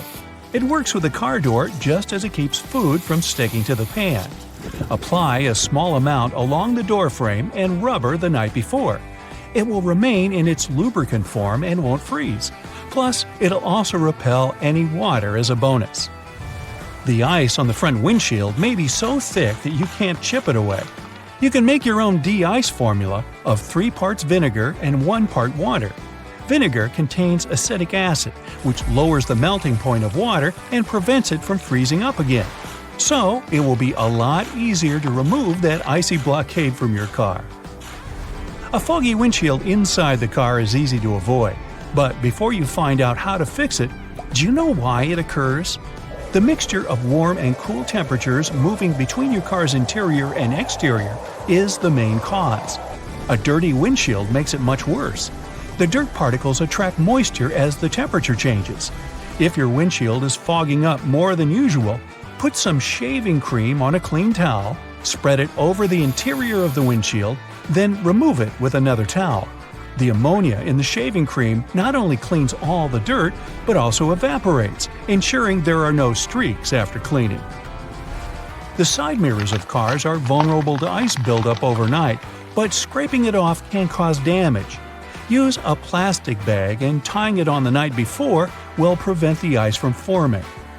You can create your own air freshener for driving on those hot and sticky days. Use an empty glass jar, place candle wax inside, and close with a lid with some holes punctured into it. When the heat rises, the wax melts, creating a pleasant fragrance. Now, most bad smells come from the seats. The odors of spilled drinks, crumbs, and even human scents build up over time. Not to mention my dog, who would get car sick from time to time. So, spread baking soda over the seats and leave it to rest for a few minutes. Most smells are acidic in nature, and baking soda acts as a neutralizer by absorbing them. It removes the smelly acids and turns them into odorless byproducts like salt. Now, just remove it with a vacuum cleaner. Plastic headlights have a protective layer of polycarbonate covering them, but it disappears after a few years due to UV rays from the sun, rain, and road grit. Once this protective layer is removed, the headlight is vulnerable to oxidation. The sun's rays then damage it even more, causing it to turn yellow and foggy, making it harder for light beams to escape. An easy way to clear those lights back to their former glory is by using toothpaste. The hydrogen peroxide in it will help remove the foggy buildup on the light. Then, without harming the glass underneath, it further provides it with a nice shine. Cup holders are dirt and grime traps and are the most difficult spots in the car to clean. Try using a cup that's wrapped in an old sock and then moisten the bottom with a cleaning product. Simply put the cup into the holder, force it down and twist. And voila! The hard-to-reach dirt and grime will stick to the bottom of your cup. You can also avoid getting dirt in there ever again by putting a cupcake holder inside. Do you think you forgot to lock your car and now you're pretty far away from it? No worries. There's no need to run back awkwardly. Put your fob under your chin. This will increase its range by several car lengths. The fluids inside your head respond with the electromagnetic signal of the fob, making you an effective conductor. Hey, you could get a job with an orchestra. The sun's shortwave radiation is absorbed through the upholstery inside your car. These surfaces then radiate the energy that's received, causing your car to become hot very quickly. When you enter this trap of hot air, cooling it down with air conditioning takes a long time as the hot air struggles to escape. Open your front passenger window, then open and close the driver's door quickly like a fan. This method will push out the hot air and take in cold air a lot faster. Now, it's important to repair any small cracks that are in your windshield. The vibrations from driving and cold weather can make the cracks expand. A good quick fix is using clear nail polish. Park your car somewhere in the shade and apply the nail polish, ensuring it enters all the little cracks. Now drive into the sun so it dries faster. The nail polish creates an adhesive that will prevent further cracking. A simple dent in the side of your car doesn't look like much, but having it fixed could be worth hundreds of dollars just to pop it back out. Take a plunger and cover the dent with the plastic end. Push to release the air until the pressure is tight enough so that it holds in place. Now, give it a little tug. This will help for dents larger than a fist, but if you have a smaller one, wait for a cold day, get a bucket of hot water, and slowly pour it over the dent. The heat will cause the metal to expand and the dent will pop itself out. That should save you some cash, but don't tell your mechanic. Unfortunately, cars only have limited cup holders, so when it's your turn to bring the takeout, the drive back could get messy. Using your shoes can help you out. You can also adjust them to different sizes by tying the shoelaces. They'll provide the same support for your beverage as they do for your heels. Even vacuum cleaners can fail at accessing many areas of your car, so cleaning slime is the best solution. It changes into any size needed and easily removes dirt, dust, grime, and even hair. It's easy to make.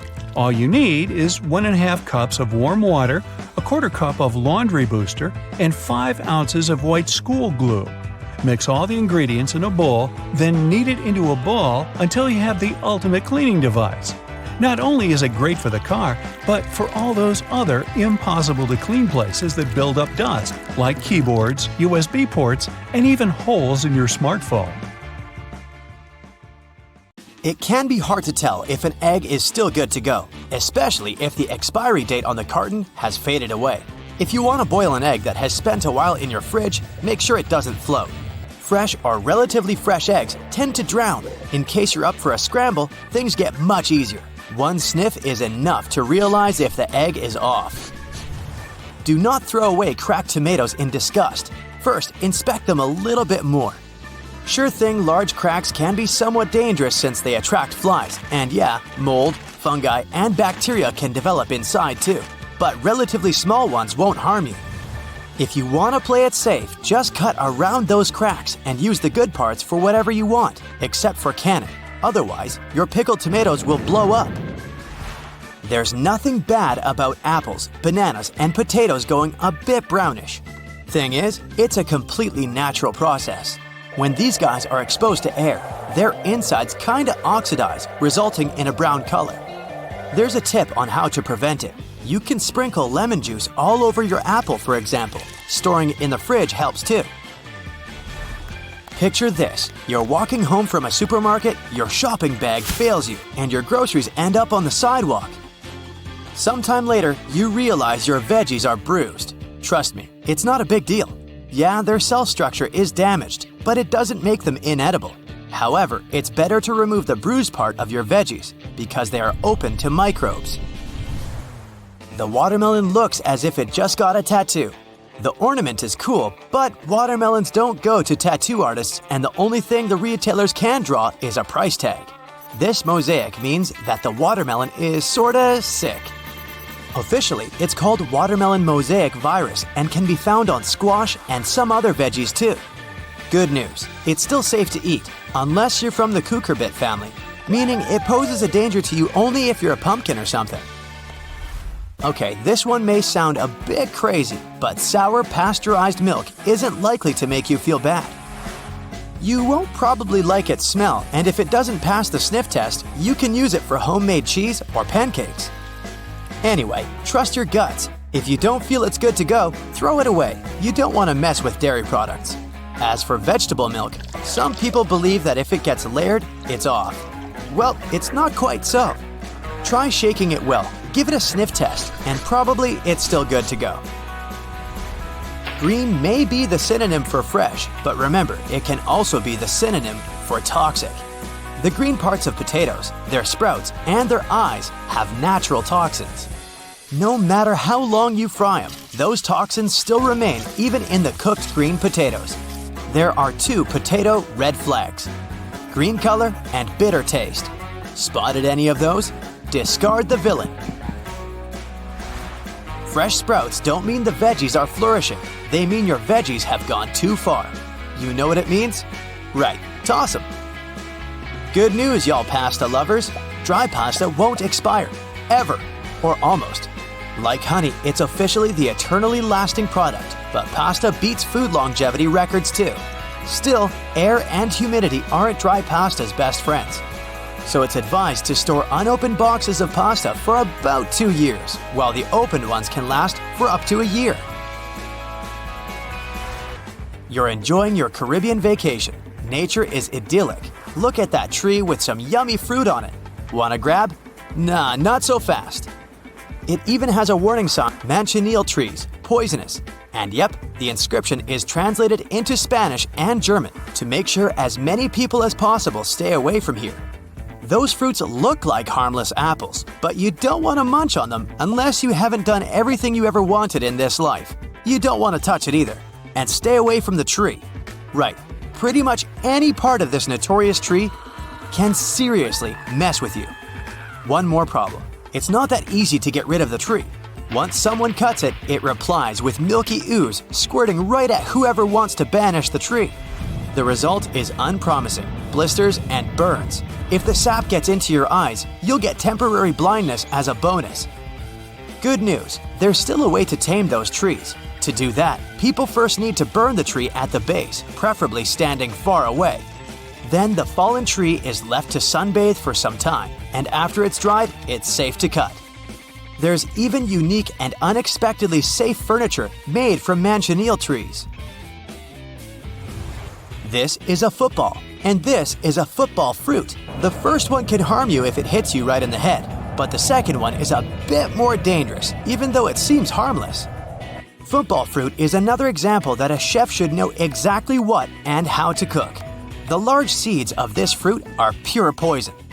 But still, people learned how to use even poisonous parts for medicinal and even cooking purposes. For example, football fruit can be effective against parasites and for storing fish in the Philippines. Guacamole tastes best with ripe, creamy avocados, but there are sometimes brown and black streaks or dots in the flesh. Don't worry, such avocados are still edible, but the taste won't be that mild. But if you want to make an avocado shrimp salad, you better watch out for the brown lines down the shrimp's back. This line is the shrimp's digestive line, and cooking actually helps get rid of all the bacteria. But you don't want to eat that, huh? Right, and what about white holy stuff in your mango? It's not the pit, but it sort of looks like one. In reality, this is just the starchy mango tissue, which means it's safe to eat, at least around the holy stuff. You cut your peach in halves, but the pit looks off. The area around is bumpy and weird, and the pit itself has split open. This one is fun. The split probably appeared when the peach was still on the tree. And that weird stuff is just the sign that the peach has tried to repair the damage. One more about peaches. The black spots on the skin, eat or toss. Eat, but don't forget to peel it before. If the flesh below looks good, munch on it, but trust your gut, and probably your nose, and your tongue. If the taste is regular, there's no need to worry. This one is frequent. Apple scab. This one is totally safe, despite it being a fungus. The exterior may not look appetizing, but who cares? The important thing is that it's still yummy. But still, it's better to cut the fungus-infested part. And what if the strawberries in your fridge look wet and seem to be coated in juice? Well, this one is a sure sign you gotta leave them alone. They're just too old to be eaten, and they're quite vulnerable to germs. Plus, these berries won't taste the same way they did when they were young and beautiful. Fancy some salmon? Sure, if you like it oven-baked or grilled, you may notice some weird white ooze once it's cooked. Do you know what it means? It means you gotta grab the cutlery and enjoy your dinner. This ooze is just coagulated protein, and it's perfectly edible. Bon appetit! Remember, we don't want to eat sprouted potatoes, right? But sprouted sweet potato is still good to go, and the taste doesn't differ much from non-sprouted sweet potato. Actually, even the sprouts themselves are edible. But let's play it safe at least and toss them. Here's how you can protect your bank card from potential fraudsters. Use a marker and cover the last 4 digits. You can also use a sticker that's easy to remove and place it over the security code. Have you had a house guest that didn't use a coaster? Get a hairdryer and hold it a couple of inches away from the stain. Blow it on medium heat for a couple of minutes to evaporate the watermark. If a faded ring remains, mix equal amounts of vinegar and olive oil in a bowl. Wipe it onto the marked area and rub it in until the stain disappears. Then wipe it off. Don't waste time scrubbing the burnt stains off the bottom of a pan. Instead, fill it with water and add 3 tablespoons of salt. Let it sit overnight as the salt dissolves the burnt marks, and in the morning, pour the water out of the pan. This way, it will be much easier to scrub all that grease off. Picture this. You're on vacation and your shirt has become all crinkled inside the luggage. You need it tonight, but the hotel doesn't have an iron. Don't panic. Hang the shirt up in the bathroom, and while you relax in a hot shower, the heat and moisture will unwrinkle your shirt. It won't be perfect, but it will get much better without any effort. The football is on, and it turns out you've run out of standard batteries. You can use a smaller battery instead that easily fits inside. Now take some aluminum foil and crunch it up. Fit it into the gap on the negative or flat end of the battery. All done. You can turn on the TV now. Once your flip-flops crack and the plug easily slips out of the hole, it's normally a sign that you need a new pair. But there's a way to extend their mileage. Push the plug back through the hole, then take a bread clip and attach it to the end. The clip will provide enough support for the plug to remain in place. You've received a package and the receipt is taped on. You've managed to detach it from the box. But how to separate the tape without ripping the paper? Hold both ends of the tape apart, and by pulling it slowly, the tape stretches and separates itself from the paper without tearing it apart. Ziploc bags are perfect to keep things dry, but it would be great if they were larger. Take two and turn one of them inside out. They can now connect and work as one large bag, big enough to protect a keyboard. There's no need to carry your keys in your hand when you go for a jog. Instead, put them inside your pocket, take a rubber band, then tie it around the pocket from the inside. This stops the keys from falling out. You've broken your key in the door. It's stuck. Great. Arranging for a locksmith could cost up to $100, but for a cheaper and quicker option, try using a hot glue stick. Heat the end with a lighter, and once it's warm enough to melt, push the glue into the keyhole. The melted glue will enter the available space, covering part of the key. Once it cools, it compresses and gains a strong hold of the key's end. Now, just pull it out. If you need to siphon liquid through a hose and want to avoid using your mouth, put one end in the liquid and hold the other upwards with your thumb closing the top. Now shake up and down. This jiggle motion pushes liquid upwards, a little each time. And once it reaches the top, lower the exit point and let gravity do the rest. You've left your keys locked inside the car. It's an older model with a roll-down window. You could get the coat hanger and begin the long process of finding the lock. Or use duct tape. Make about 20 2-foot-long strands. Stick them onto the window, allowing enough room for the tape to grab onto at the bottom. Then with a friend, take the ends of the tape, holding them together, and pull downwards. The force will allow the window to lower enough that you can unlock the door. While drilling long screws into hardwood, your old drill might not have enough power, leaving them only halfway in. Before the drill gives up, get a block of wax and scrape the edges of the screws with it. The wax works like a lubricant, melting as it gets warm and providing easy entry for the screw. You're out camping, but you didn't bring anything to light the barbecue. Take a small plastic bag that won't leak, fill it up with water, and close it tight, making a round bubble. Hold it over where you want to catch the light from the sun. The bag of water will work like a magnifying glass, starting up the barbecue, just as long as it's a sunny day. Missing a corkscrew or a cork breaking halfway? By using a stove lighter, heat the top of the bottle. The heat slightly expands the glass, and this forces the cork out the top. You've superglued your fingers again. Take some salt and pour it on top of your stuck fingers. Put your fingers into the water and slowly rub. The mixture will dissolve the glue and release you in no time. While hanging up a painting, it can be impossible to find that stubborn nail. Place a fork upside down and insert it so the nail is in between the middle fork teeth. The fork has provided a long arm that's separated from the wall, making it easier to slip the string of the painting over the nail. Once it's perfectly balanced, simply remove the fork. You need to put a cake into a container, but taking it out again later by lifting it up from the inside might ruin the cake. Put the lid upside down and place the cake on the lid. The base of the container is now the lid, making it much easier to access, slice by slice. Pour out water more efficiently from large jugs and bottles by swirling. This will make the liquid inside spin, creating a vortex. The vortex allows for the air to flow back into the bottle as the water pours out, much faster than the glugging alternative. There's an easier and less messy way to remove eggshells from a boiled egg. Once fully boiled, crack the shell on both ends by tapping them.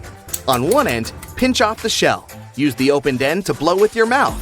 The force of air will push the flesh and expand the eggshell, forcing out the egg undamaged. When the hinges of your laptop break, repairing them can cost up to $300. A far cheaper fix is to buy a picture frame and tape it to the back of the screen. You've dropped a small piece of jewelry on the floor, seemingly impossible to find. Take a stocking and place it over the end of the vacuum hose. Give the area a good vacuum and check the end periodically. You will eventually find it sitting at the end. You've drilled a hole in the wall, but the drill hole is now too wide. Remove the screw and find an object that is slightly shorter and thinner. Pieces of plastic, small wires, paper clips, or even toothpicks are perfect. Place whichever item you find inside the hole. It's filled the gap enough so the screw will now re-enter securely. Taking the trash out can put you in a gross scenario of getting bin juice on you. A great way to avoid this is by placing old papers at the bottom of the bag. Now, not only does it absorb all the liquids from the food and other sources, but also helps prevent bad smells from forming within a bin. Nobody likes mosquitoes, and pesticides are pricey. A cheap alternative is to take a plastic bottle and cut the top part off from the bottom of the funnel. After removing it, turn it upside down and put it inside the bottle. Mix 2 cups of warm water with 2 tablespoons of sugar. The mosquitoes will be attracted to the formula inside and become trapped. Now just sit back and relax without getting bitten. Road trip. You and your best friends are rushing down the highway. Suddenly, one turns off the AC and puts the windows down. No! They wanted to help you cut some gas costs and just made one of the classic mistakes. Turning off the AC and opting for a natural breeze helps while you're stuck in traffic. While you're driving with your windows down on a highway, you're creating unnecessary wind resistance. Your car now needs more energy to move forward, and you end up burning more fuel per ride. While you're struggling through traffic inside the city limits, though, turning off the AC isn't a bad idea. It might not be the most comfortable ride on a hot day, but you're here to save some money, right? Now, a quick common sense test. You have 2 routes to choose from. One is shorter and another looks longer on the map. What's it gonna be? Common sense is screaming. The first one, duh! But in fact, the shortest route isn't always the best choice in terms of gas usage. You gotta pick the one with the least stop signs, traffic lights, and traffic jams. This route will require less speeding up and slowing down, both major gas eaters. So plan your route wisely. You can consult apps that show real-time traffic data or interactive maps with stoplights. Do you also have a bag of sand, your old inflatable bed, a pair of shoes, and 5 water canisters in your trunk? Or is it just me? Well, you gotta declutter if you want to save some cash. Losing 100 pounds that you carry around in your vehicle will decrease your gas usage by up to 1% per gallon relative to your vehicle's weight. More weight means more fuel used. That's some simple traffic math. Brake and accelerate less. Driving at a steady speed above 50 miles per hour helps you save some gas costs. Every time you hit the brakes or take off at a rocket speed at the stoplights, you're making your engine work hard, and it feeds on fuel, you know. Plus, aggressive driving is bad traffic etiquette, so speed up slowly and coast to a braking stop smoothly. Don't go 0 to 60 or floor the car until you have to brake abruptly. Cruise control can help you with that drive calmly and steadily when you're on flat terrain like the highway. Once you approach some hills or mountains, cruise control will make your car eat too much gas for no good reason. So turn it off and let the speed go down a bit as you ascend. And then slowly speed up as you go down. This will take some workload off your engine. Park your vehicle a couple of blocks away from your destination. The next time you make the 7th trip driving around the block searching for a parking spot, it will make all perfect sense. When you sum up the frustration, your time spent on those searches, and of course, extra gas costs, you'll be okay settling somewhat further from a busy shopping area, business center, or your favorite popular restaurant. Don't wait until the last minute to refill your tank. Make it a habit to do it once it's 3/4 empty, or whenever is more comfortable for you. This way, you won't have to frantically stop at the gas station nearest to you when it's time to refill. Instead, you'll have your time for some research. There are special gas-finding apps to help you find the best deal in your area. Sometimes it can be across the state or region border, and it's never ever by the highway. Once you're ready to settle down with one gas brand, don't hesitate to ask for something in return. Sign up for their loyalty program, save an app, get a card, whatever it takes to get a discount, cashback, extra points, and other perks from them. Some grocery stores partner up with gas chains, letting you use the points you earn at the store to get a discount on gas. Even 5 cents per gallon can make a difference, so inquire about those. Hybrid vehicle owners, this one's for you. Try turning on the AC while your car is still plugged into the charger. It will help extend the vehicle's range when you get on the road, which means less money spent on gas. If you're driving one of the newer model cars, your engine must automatically stop when you idle your car. If that's not your case, avoid idling to save fuel. Waiting for the traffic lights to turn green takes 45 to 120 seconds. And starting your car requires only 10 seconds of gas. So, if you have to stop for more than 10 seconds, turn your vehicle off. If you let it run, it can eat up to an extra half a gallon of fuel per hour. Now, in case safety isn't one of your primary concerns, at least take good care of your car for reasons of economy. Check if your tires are well inflated at least once a month. When underinflated, they wear out quicker, drag, and waste gas. Check your car's manual to see how often you should tune up your engine. It depends on the age and model. Clean the filters to keep the car going while eating less gas. Use the right motor oil. Otherwise, your car will have to work harder than it should and waste gas. There's no need to play it cool and fill up with premium fuel unless you have a high-performance engine that really can't run on anything else. That will cost you much less in the long run and won't make your vehicle go faster, cleaner, or get better mileage. If your car's manual recommends but does not require premium, at least go with lower grades for extra savings. Gas chemistry has advanced over the past decades, so don't worry about the quality of regular gas. It's all good. If you have an older car, check out your gas cap seal. Once it weakens, it lets oxygen leak into the gas tank. When that happens, gas burns way faster. You can replace the gas cap, but be prepared that the sensors might not recognize the new one, unless it comes from the manufacturer or authorized supplier. If you have a manual transmission, you're in luck. You have complete control over your RPM. That's revolutions per minute. Lower gas means higher RPM. The higher the RPM, the more torque the engine produces and the more fuel it's using. So shift into the upper gears quickly.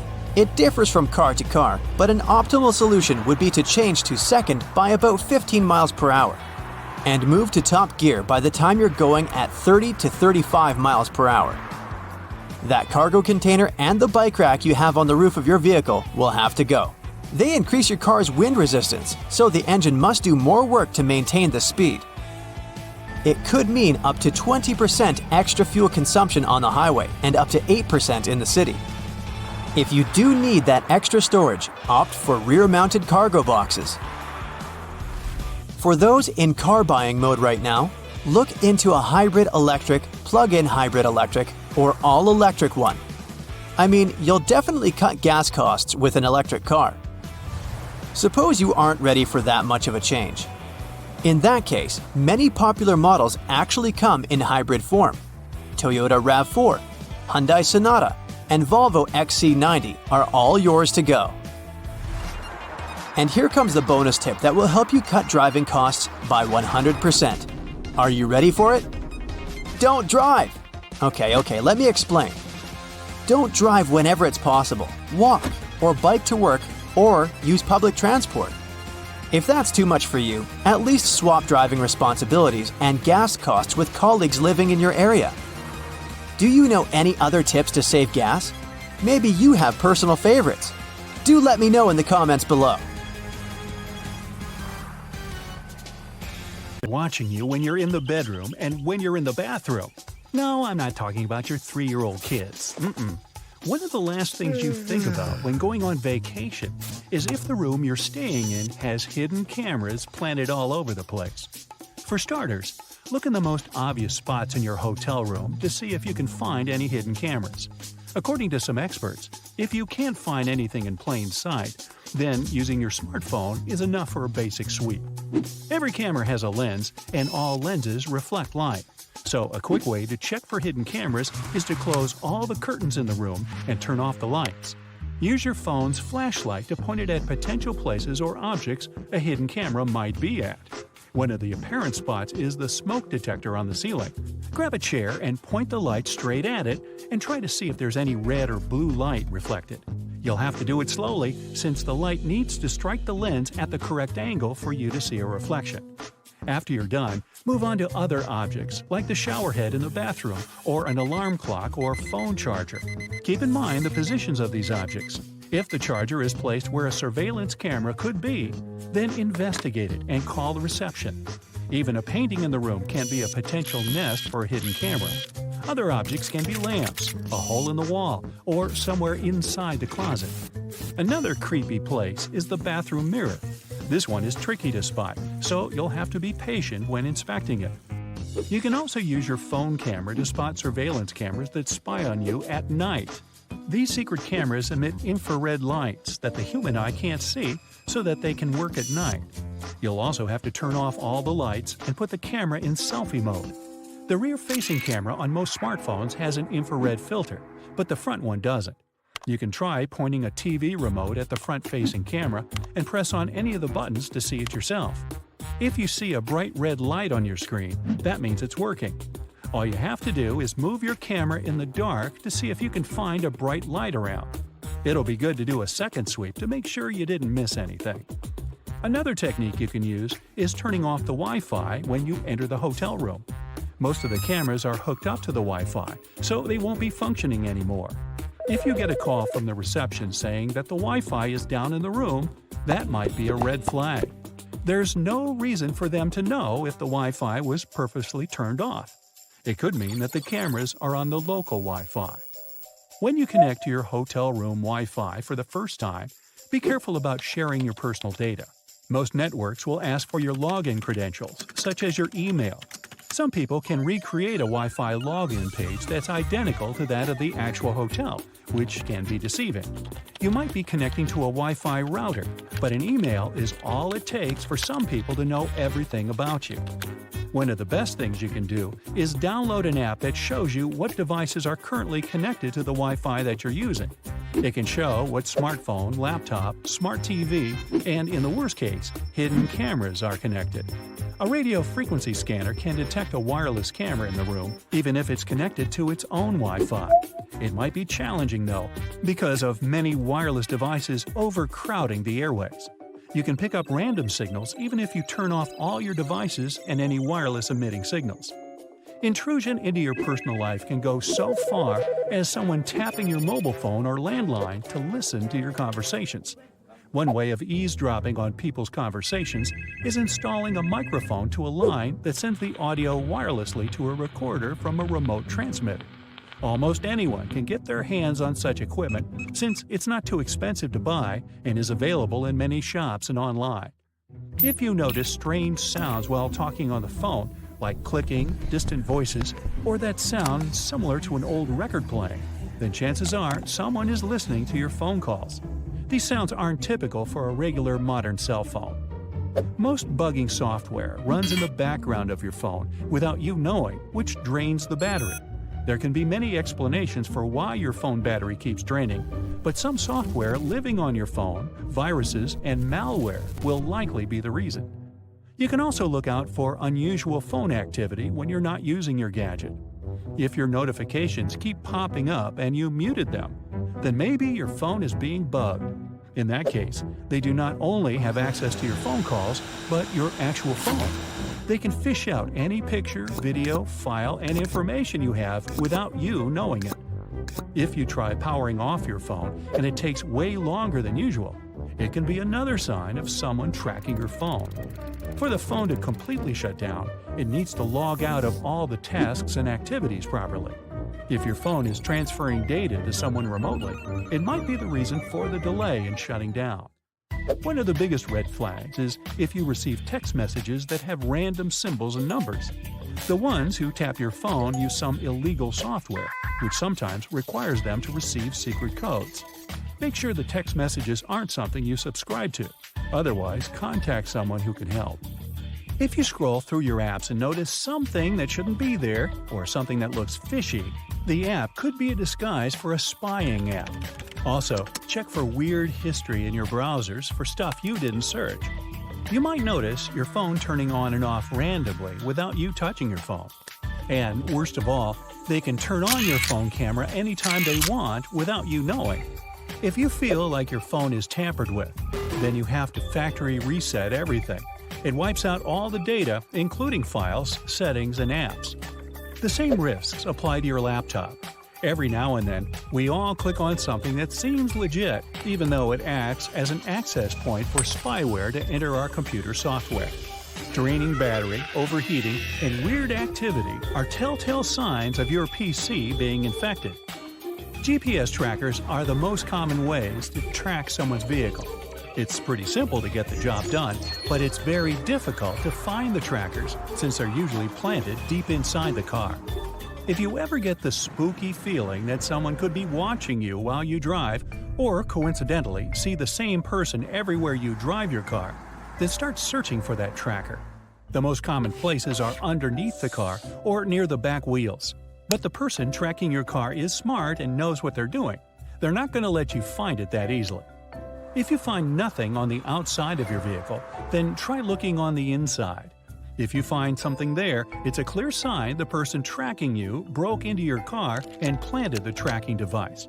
Or it could be someone you know who took a ride with you once and slipped it in without you knowing. Check behind the dashboard and within your car's electronics to be sure. Instead of ripping your car apart to find the tracker, you can buy a GPS bug detector. They work by finding electronic frequencies in your car's proximity. They won't block it from tracking you down, but they'll help you find it.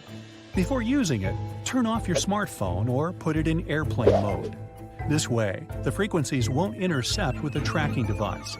And if you feel like this isn't working, try parking your car in a remote area where nothing is in sight. Even a remote garage would do. Well, anyone else feeling a little paranoid? Let's see some hands. Ready to discover some life hacks that are low-key useful, but high-key strange and ridiculous? Well, let's go!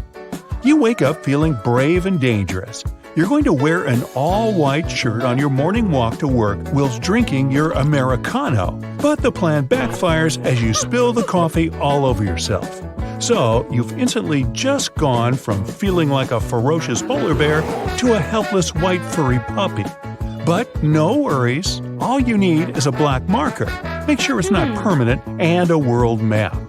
Find a place that shows you a set of islands. Hey, why not use the Bahamas? Now, add some contouring using your marker. Write the word Bahamas outside of the stains. And voila!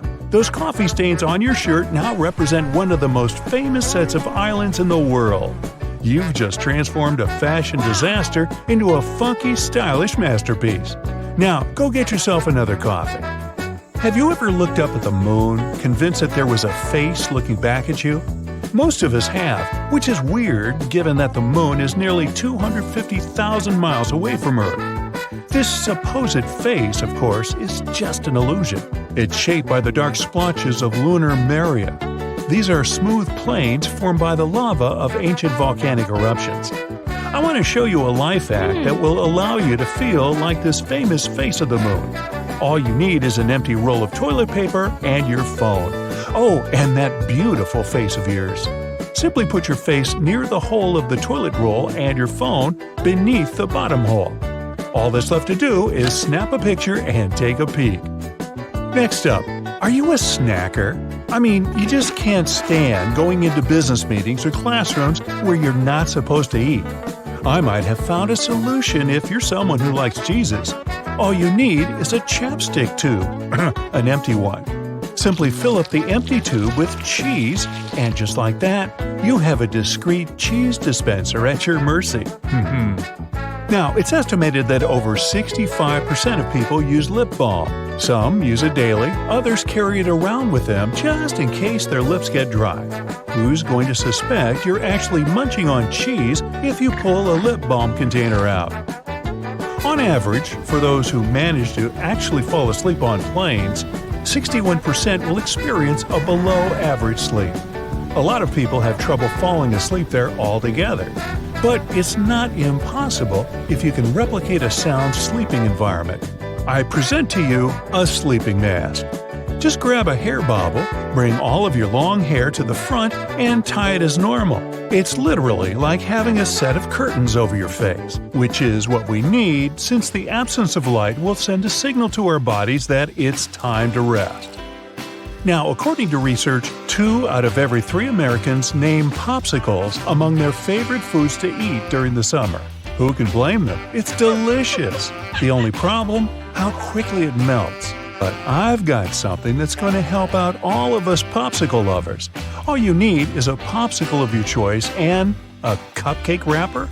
That's right. When you take your popsicle out of the freezer, it's in a solid state because the particles that conform to it are together. As the heat increases, which in 99% of cases is the moment it leaves the freezer, these particles begin to loosen and melt. With each drip from your popsicle comes a tear from your eye. Now it's time to wipe those tears away. All you have to do is pop the popsicle stick through the cupcake wrapper. The wrapper will then catch any of the drips that drop from your popsicle, or any tears of joy that drops from your face. Let them soak in the wrapper while you soak up the sun and enjoy your popsicle carefree. Now, 1 in every 3 Super Bowl parties have chips laid out for their guests. And there's a good chance you might serve some to your friends that are currently on their way over. But what flavor will they like? If you only have one kind of potato chip brand at your house, no problem. Let's spice this up. To give your friends a wide range to choose from, you're going to lay them out in a muffin tin. Just fill each hole with a different type of condiment. Your friends are going to think you're the best host ever. Research has revealed that salsa is often the most popular dipping sauce, followed by French onion and guacamole. So make sure you don't forget to lay these out on that muffin tin. Ever get home from a long day of work, excited to have a steaming hot bath? There's just one problem. Your bathtub is missing its bath plug. Don't panic, I have a solution. Dip back into your party supplies and you'll be dipping into a nice hot bath in no time. You just need to get your hands on a balloon. But stop, don't fill it up with oxygen. Instead, simply fill it up with water and tie a knot on the balloon. Oh, and resist that urge to throw it at someone. Now, go put the water balloon in place of the bath plug. Make sure you fit it nicely and firm. You can check it by turning on the tap to see if the water begins to fill. If it does, it means it's time for you to finally enjoy that hot bath you wanted. Now, would you like to make it the best bath ever? By having a beverage of your choice floating beside you throughout? Let me show you how. Go back outside to your car. Actually, put your clothes back on first. I promise you'll be back inside for that bath soon. Grab your phone holder from inside the car. Run back to your bathroom and stick it against the wall by the bathtub. Position it in a way that will fit the glass containing your drink. Make sure the holder's secure, as I'm confident you don't want to be bathing in spilled Coca-Cola.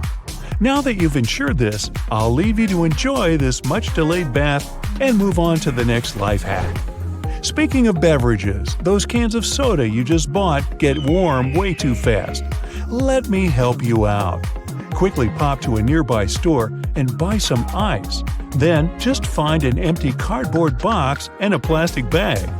Open up the box and then cover it with the plastic bag as if you're going to use it as a trash can.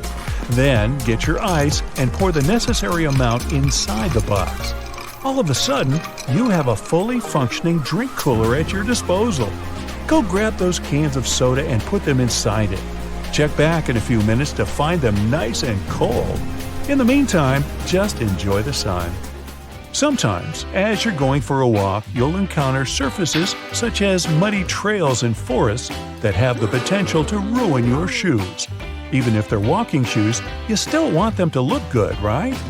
Well, let me show you a trick to keep those sneakers of yours sparkling. Once more, all you need is a balloon. Blow the balloon up and keep the air hole clutched with your hand so as to keep it inflated. Put the balloon on the ground, keeping the air hole covered, and put your hand inside your shoe. You heard that right, hand, not foot. Then press down on the balloon with the shoe. This will cause the balloon to deflate, and once finished, it will be tightly wrapped around the bottom of your shoe. This will act as a perfect form of protection against any dirty surfaces you'll be walking over on your travels. Now just do the same with your other shoe, and away you go. Now when you get home, you'll probably be so excited to get inside, kick your feet up, and relax. This is why struggling through all the keys on your keyring upon arriving is so annoying and tiresome. Well, don't worry, I've got an easy and satisfying fix that will make this process much more instant moving forward. All you need is some nail polish. Well, a couple of different colors. Designate a specific color for each key and get painting. Then just let the paint dry off for a bit. When it's done drying, you have a new color-coded set of keys to your name. Convenient, isn't it? If you're struggling with opening a container or a jar, don't exert yourself too much. Just run the lid under hot water for half a minute and then dry it for a better grip and see how it magically opens. If you're following a recipe that calls for both garlic and onions, add onions first. When you see they're almost translucent, that's the perfect moment to add garlic. Garlic will cook faster than onions, so if you put both of these products in a pan at the same time, the garlic will burn and your meal won't taste as good. You're a fan of avocados? Here's how you can easily check if one is ripe or not. Just take a look at its tail. If you can pull it out without any difficulties, the avocado is good to eat. If you can't do it easily, better leave it for a couple of days since it's not ripe yet. Here's how you can tell if an egg is fresh or not. Break it and check the yolk. If you can see that it has a clear circle of white surrounding it and is located in the middle, you have a fresh egg. The yolk is supposed to be voluminous too. If it's flat, it's better not to eat the egg. If you see that the white part doesn't have clear borders and your egg spreads around, the chances are it's spoiled. To tell the quality of your eggs, put a raw one while it's still in the shell into a bowl of water. If the egg remains on the bottom, you're good to go. If one of its sides comes closer to the water surface, your egg is not fresh, but you can still eat it. But if it floats, it's not fresh enough to consume. Brushing your teeth in the morning and before you go to bed doesn't have to be the same process. It's important to brush your teeth in the morning, but more so that you have fresh breath. But in the evening, you should brush your teeth more thoroughly because that's how you can prevent bacteria from breeding and protect your gums and teeth. Speaking of bad breath, want to know a good trick to fight it in no time? Cucumber slices. If you don't have a mint within reach, simply eat a slice of cucumber to fix this problem. When you buy natural peanut butter, store it upside down. That way, it won't separate into solids and oils as much. And you'll bring the oils to the top, which is why the peanut butter will be easier to mix. When you put something down for a while, comment it out loud. For example, I've put my phone on the floor right next to my bed. When you do this, you engage multiple parts of your brain, including the language centers, and create a more vivid memory. That way, you'll be less likely to forget about it. You can do the same when you, for example, blow out a candle, unplug your hair straightener, turn off your stove burners, or take your keys, wallet, and other stuff when you leave the house. You'll get rid of many of those moments of doubt that make you wonder if you really did those things. If you visit your friend and bring along something you don't want to forget when you leave, just put it next to your car keys. That's something you definitely can't leave without. If it's hard for you to make a decision, flip a coin. It's not really about letting it decide for you, but while you're waiting to see the result, your mind will automatically start thinking about the outcome you really want, but perhaps can't admit out loud. You're in the supermarket and want to know if the pumpkin you're holding is good or not. Just knock on it. Does it sound as if it's empty inside? That's a good sign. Meanwhile, on the outside, it should be solid. Sometimes we dispose of foods that are still good to consume, like yogurt that's become layered. You know that layer of liquid on the top? That's just whey that contains nutrients. Stir your yogurt to make it smooth because it's still good to eat. When you're buying chicken, check if there's liquid around it. It's better when it doesn't have it. For instance, if you take some frozen chicken out of the freezer and see a lot of ice around the piece, it's better not to eat it. You're moving into a new apartment or house? Set up your bedroom first. Buy a bed before anything else. When you're exhausted after carrying your stuff around and cleaning the whole day, you'll just want to have a comfortable place to rest. Here's a trick that will help you figure out if your coconut oil is adulterated. Leave it in the fridge for half an hour. Coconut oil becomes solid at low temperatures. Adulterant oils detach and you can see them as a separate layer. When you want to check if an onion has some mold, just take a look at what's under the first layer of peel. Do you see stains that look as if the peel has faded? Mold. Better avoid buying this vegetable. Or make sure to remove all that mold if you've already got it. You can determine whether a lemon is ripe or not by eye. If its skin is smooth and has a rich yellow color, it's ripe. A greenish tint, as well as a pale yellow color, tells you it's ready to be used yet. This one's for coffee lovers. If you really want to enjoy your overall coffee experience, it's way better to buy beans and grind them yourself. Or ask if a salesperson can do it in the store when you buy your coffee. That's the best way to make sure that the product is really made without any extra additions that can be present in a regular ground coffee. If you're looking for a simple way to separate yolks from egg whites, try this.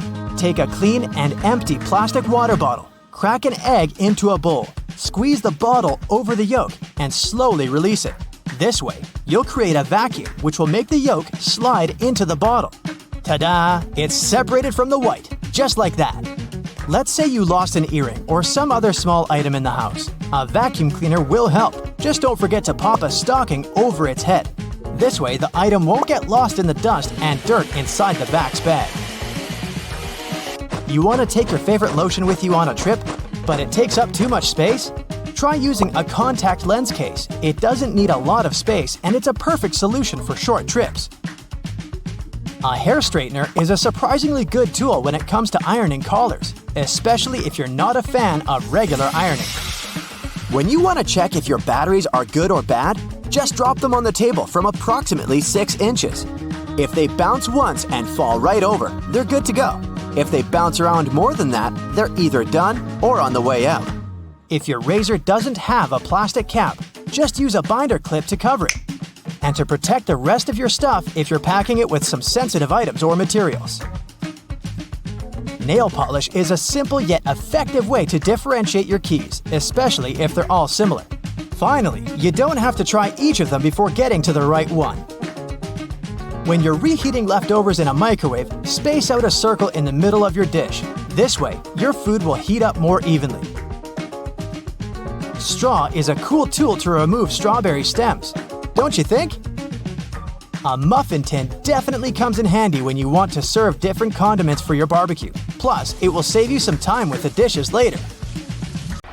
If you see someone putting ketchup on some car, it doesn't mean you're witnessing them preparing a prank. It means they're just taking care of their car. Yup, it goes great with hamburgers and hot dogs, but it goes even better with cars since it has ingredients that are good at removing rust. Rust occurs when the metal gets exposed to moisture, oxygen, and heat, and due to weather conditions, it's hard to avoid it. When you leave rust for a longer time and don't deal with it, it will continue to degrade the metal. So, you need to get rid of it before your car becomes physically useless. That's when ketchup comes in. Its key ingredient is tomatoes, and they have many nutrients similar to those you can find in oranges and some other citrus fruits. For instance, citric acid can help you remove rust from metal surfaces since it eats through rust. We're not talking about the cars only. You can use it on metallic kitchenwares, furniture parts, jewelry, and rust spots on generally any metallic item. You can combine it with washing soda. It's not quite effective against rust, but when you combine it with ketchup, it'll do the work. Mix these two and apply them to the rusted area. Leave it like that for about half an hour and wash it with a wet cloth or sponge. You can combine ketchup with salt instead, or just apply a lot of it on the rusty area without using any additional ingredients. Ketchup removes tarnish from brass copper too. Put it on brass hardware on doors and cabinets, or some accessories such as bowls and candlesticks for 10 minutes to make it all shine. And also, you don't put it on meat just because of taste. Ketchup breaks down its fibers, which means it makes it more tender. If you've left a pot on the stove and your food burned, once again, take ketchup. Its acids will ease all the scrubbing and help you with grease. Just leave it over the night and you'll be able to wash the pot more easily. Or keep those small packages of ketchup we all end up having from fast food orders in the freezer. The ketchup won't be as hard as an ice cube as it freezes. So, it will be good for soothing insect bites or similar things. Okay, enough with ketchup already. I'm getting hungry. Your home has more regular things that can do magic tricks. Like if you have a house or a big terrace and want to make a nice flower wall. Try old mattress springs. Just hang them on the wall and let your imagination run wild with flowers. An old flower sifter can still come in handy. For example, as a planter. Even if you don't have one, you might find it at a garage sale or a thrift store. Wallpaper is making its big comeback when it comes to home design. Maybe you can try something different and use some old books with torn pages. You just need to learn the basics of hanging wallpaper, and voila! You get a new cool place for your old books. There's a solution for the remains of an old book. Don't worry. You can have blocks where you'll keep your kitchen knives. It's pretty original, don't you think? Cleaning blinds can be frustrating, but the next time you do it, try doing it with a sock over your hand. Hands are kind of perfectly shaped for getting all those nooks and crannies on the blinds. And the sock will do the rest. Here's something you wouldn't expect. Ice cubes can help you remove gum from carpet, clothing, and hair. Just put your clothes in the sink and add ice cubes.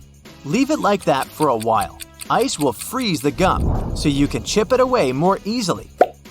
If the gum got stuck on the carpet, leave ice cubes right in the critical spot and remove the gum with a butter knife.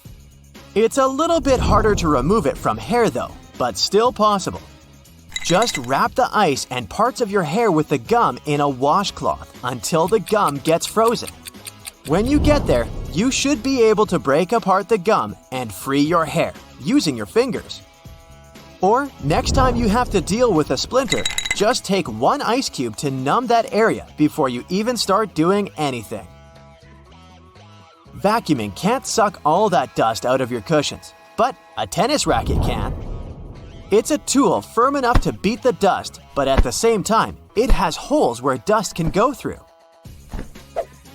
If you have some old CD spindles you don't use anymore, bring one of them back to life. This time as a bagel tote. It doesn't take up a lot of space in your backpack. Plus, you can close it so your bagel doesn't fall apart. It doesn't look like that at first, but there's a lot you can do with a tennis ball too. For example, use it as a bottle opener for twist-off bottle caps or maybe sticky jar lids. Cut along the seam of a ball so you'll have a tool coated with rubber on the inside. It gives a great grip. And it doesn't stop here for tennis balls. You can cap your chair legs to protect your floor. You can leave some in a pool if you have one too. Pools quickly become very dirty if you're using them frequently. And tennis balls can absorb some of the oil coming from the people and the rest of the goop that floats on the surface. Another frustrating task is removing floor scuff marks. Yup, a tennis ball once again. Just place it on a stick. It works like an eraser. It can also be a great tool for massage. You can try with your back. Lie down on the ball on the floor and place the tennis ball on the spots where you feel the most pressure. Or maybe put it against the wall and massage stiff parts. Or something I need, a tennis ball as a holder where I can keep my reminders.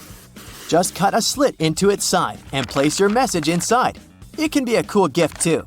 Or add a small metal or wooden piece so you have a key holder too.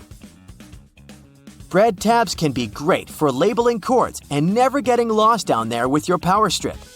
Plastic bread tabs are sturdy, and there's enough room on them to write what the cable is for and easily clip it around the end of a cord. Plus, they come in different colors, so you'll easily recognize them and know which electrical device you can turn off. You don't have to immediately throw away an empty milk jug. Just take sharp scissors and cut off its top. Then, clean up the cut so you're sure there are no sharp edges. Now, you have a new scoop for potting soil, food for your dog, or whatever you need it for. A bobby pin is a great nail holder.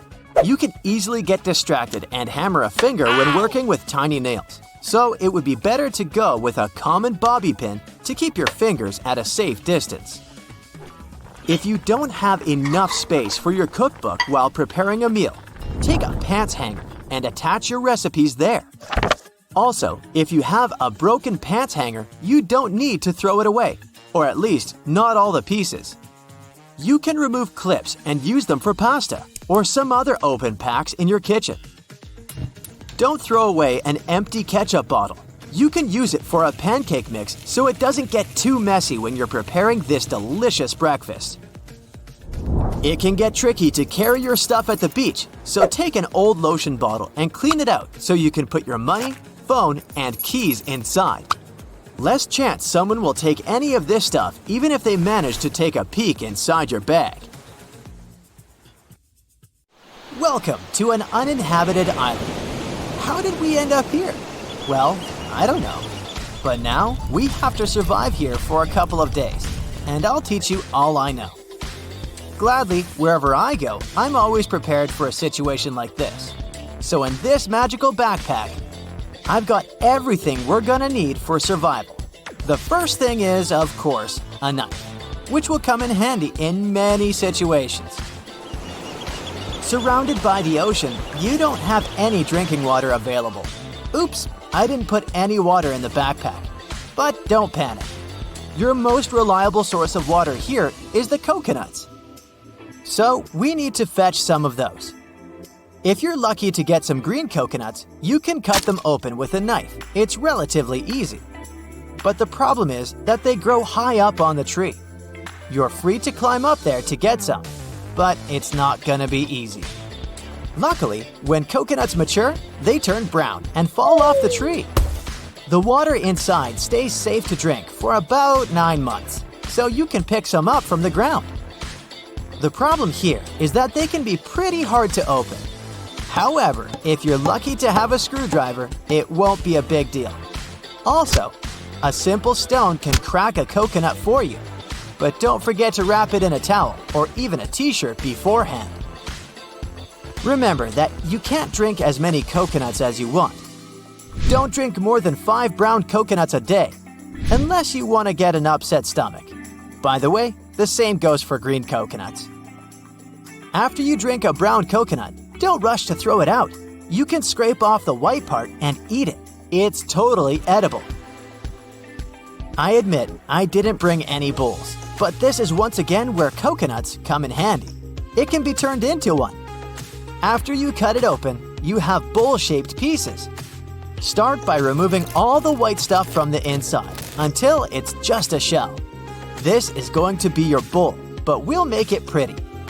Scrape the hair off using the knife. Then you can rub it around with sand, making it smoother.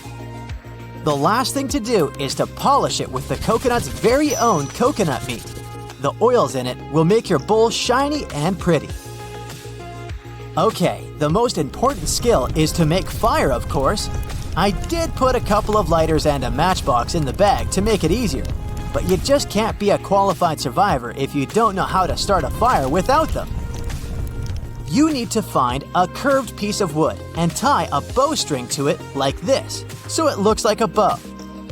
In case you don't have a nylon cord, a shoestring will work too. So whenever you go traveling, wear shoes with laces, I guess. Next, find a piece of dry hardwood. It will be your spindle. You will need to wrap the string of the bow around it so you can create friction. The spindle can be fixed to a board with a notch that can hold it. Also, you'll need to find another piece of wood that's usually called a hand block. It should have a dimple carved into it, which will make it easier for you to create friction. So here's how it goes. The board holds the spindle, and you twist the bowstring around it just like this. On top, you hold the spindle with a hand block. Then you start moving the bow, rubbing it around the spindle and creating friction. It will start heating up, and in the end, you'll get an ember. After you get an ember, you need to carefully move it to a bundle of tinder and blow on it, trying to start the fire. It's going to be tough to do it the first time, but after you get a hold of it, you can start the fire in less than 5 minutes. Now that we have the fire, we need food. The obvious choice is to go fishing. So in my magic backpack, I have a fishing kit. It's just a small box with some hooks and strings, but it's gonna be a tremendous help. The rest is just practice and skills. If you manage to catch some, you need to cook it, and that's the easy part now that you have both fish and fire. Wrap your fish in coconut leaves, tie it up with bark, and put it on the coals of your fire. Wait for about 20 minutes, but before eating, make sure it's well cooked. Just pierce the fish at an angle with a fork or a toothpick and twist gently at the thickest point. If the fish is cooked, it will flake easily. Bon appetit! Everything changes when the sun goes down. You have to be prepared for the night. So, during the day, you have to make a shelter out of sticks and palm tree leaves. Pieces of bark can be used as strings, but it's also a good idea to walk along the shore and see what gets washed out. There can be a lot of trash there, and some of that can be useful. If you go to an island, you need to have devices that will help you not to get lost. I have something here. It's a multifunction water-resistant watch I got on Amazon. Apart from the time, there's also a compass, a thermometer, a scraper, a whistle, and even a fire starter. Yeah, you don't really need to spend 2 hours with the sticks, but I wanted to teach you. So take the watch with you as you go into the jungle. We need material for the shelter: sticks, bark, and palm tree leaves, which are actually harder to pull off the tree than you may imagine. So dry ones on the ground work too. Make the roof of the shelter using palm tree leaves, but also put some on the ground for you to lie on. But be careful. Make sure that the leaves you're using are free of snakes, spiders, or scorpions. You don't want any of them in your bed. The other thing is that at night, insects and many other creatures come out, and they will be very happy to join you in your shelter. So the fire and termite mounds around the shelter will help to keep at least some of them away. Others can still sneak in and climb under your clothes, walk on you, and bite you. So, time for the magic backpack. Here, I have a survival sleeping bag. Being just 4 inches long, it doesn't take up much space, but it's tear-resistant, waterproof, and keeps your body heat inside. Plus, it has sealed seams, which will keep out water, wind, and any insects. You can find it on Amazon. Also, don't build the fire right in front of the entrance of the shelter. In this case, you might end up breathing smoke all night. And now you're all set. Just a couple of tips on how to survive. Your phone, which is probably the one thing you'll have with you, is pretty useless here. But not exactly. The screen of your no-signal cell can be used to reflect sun and moonlight to send SOS signals. Second, in conditions when you don't particularly have much water resources, try to keep your body cool. So just walk in the water once in a while so it doesn't get overheated and so that you don't get too dehydrated. And, of course, always have a first aid kit with you.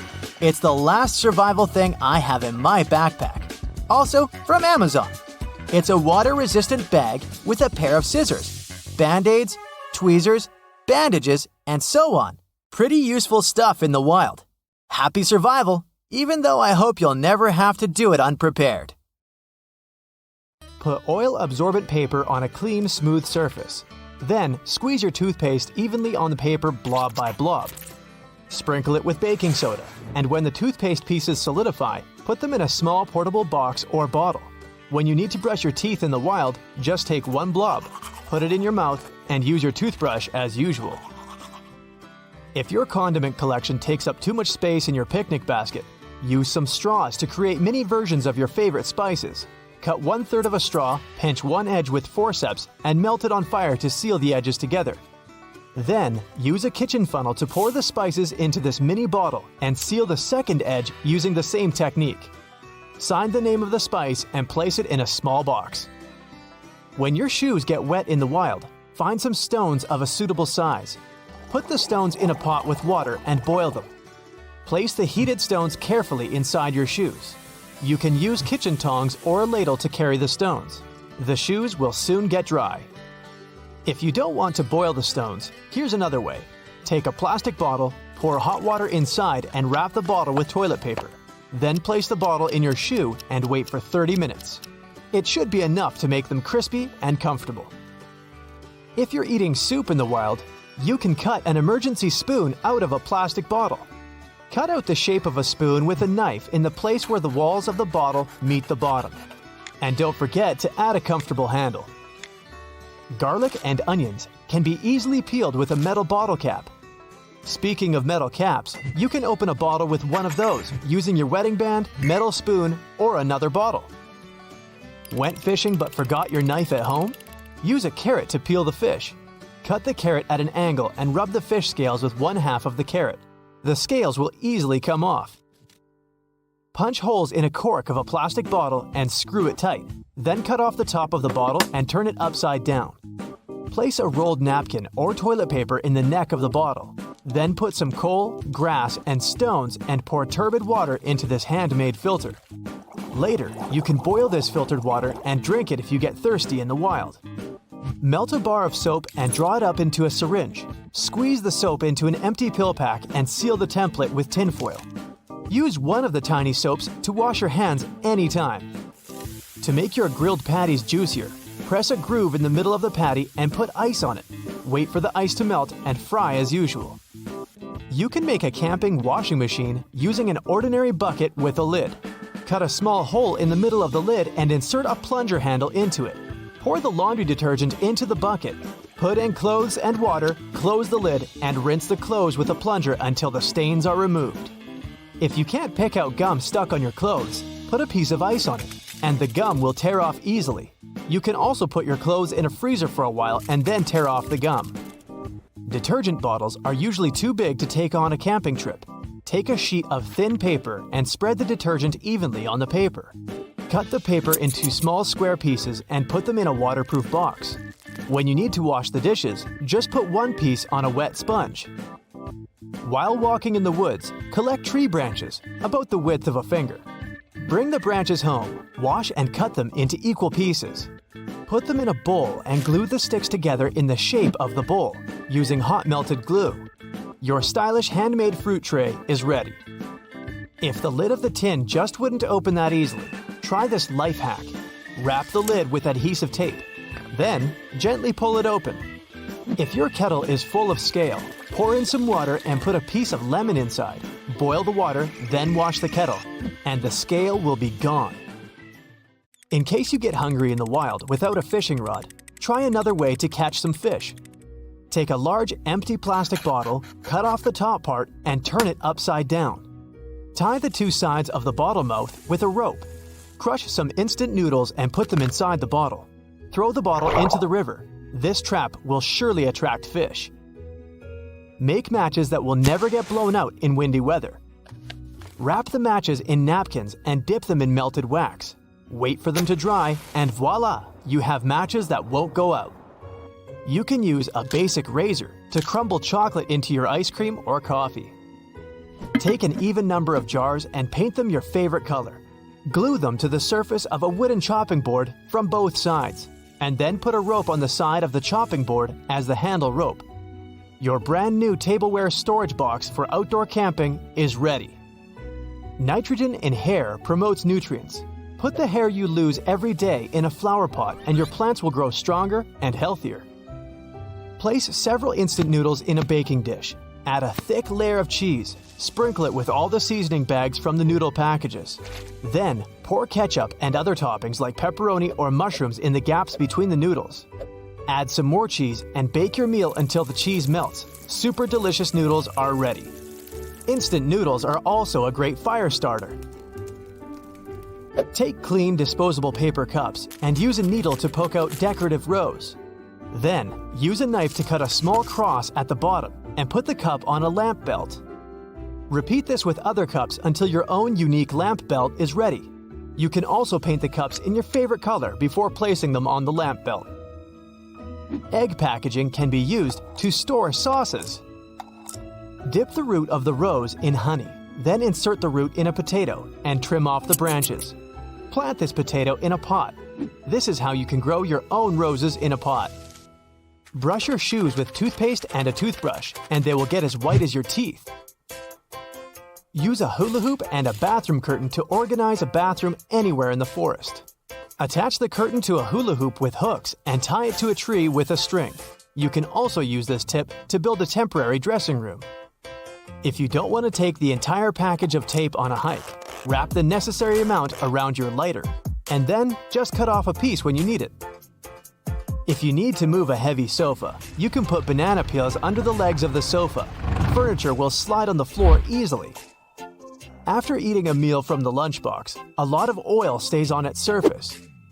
To make cleaning easier, squeeze some detergent into your lunchbox, put a piece of absorbent paper, add some water, cover the box and shake it back and forth. And then rinse it with water. The lunchbox will get clean immediately. If you urgently need slippers, but you have only 2 soda bottles on hand, squeeze them and stick your feet under the labels. Your stylish slippers are ready. You can use a jar to make a candlestick or a mini stove for cooking. Make one vertical cut in the jar, and then make 2 horizontal cuts on the top and on the bottom. Open the 2 sides like doors and put a candle inside the jar. If you need to cook food, just put a bunch of small sticks inside the jar and light a fire. Then, put your pot on top of the jar, and don't forget to feed the fire with new sticks until the meal is ready. Put dry foliage under your sweater. It will help keep you warm. To make thicker matches for lighting a fire, wind 5 matches tightly in one bundle with a thread. Then, dip the matches in melted wax. Wait until the wax hardens and put the matches in a box. If the zipper on your backpack or tent doesn't slide well, and it's difficult for you to zip it, you can use wax. Take a candle and rub it along the entire length of the zipper. Now, flight attendants are trained to notice some pretty important things about each passenger once they board the plane. Curious about what these are? Well, first and foremost, flight attendants are all about safety. So if you're following the rules and paying attention during the safety demo, you're already off to a great start in their book. But don't worry, they're not just looking for rule followers. They also want to make sure you're comfortable and have everything you need to enjoy your flight. One thing they notice right away is how much luggage you're carrying. If you're struggling to lift a heavy bag into the overhead bin, they'll probably step in and help you out. And if you're one of those people who insists on bringing a massive carry-on that barely fits in the bin, they might discreetly check to make sure you're not breaking any weight or size limits. Speaking of luggage, flight attendants can tell a lot about you from your suitcase. If it's covered in stickers from exotic locations, they might assume you're a seasoned traveler who knows their way around an airport. But if it's a beat-up old bag with duct tape holding it together, they might wonder if you're a first-time flyer or just someone who doesn't care much about appearances.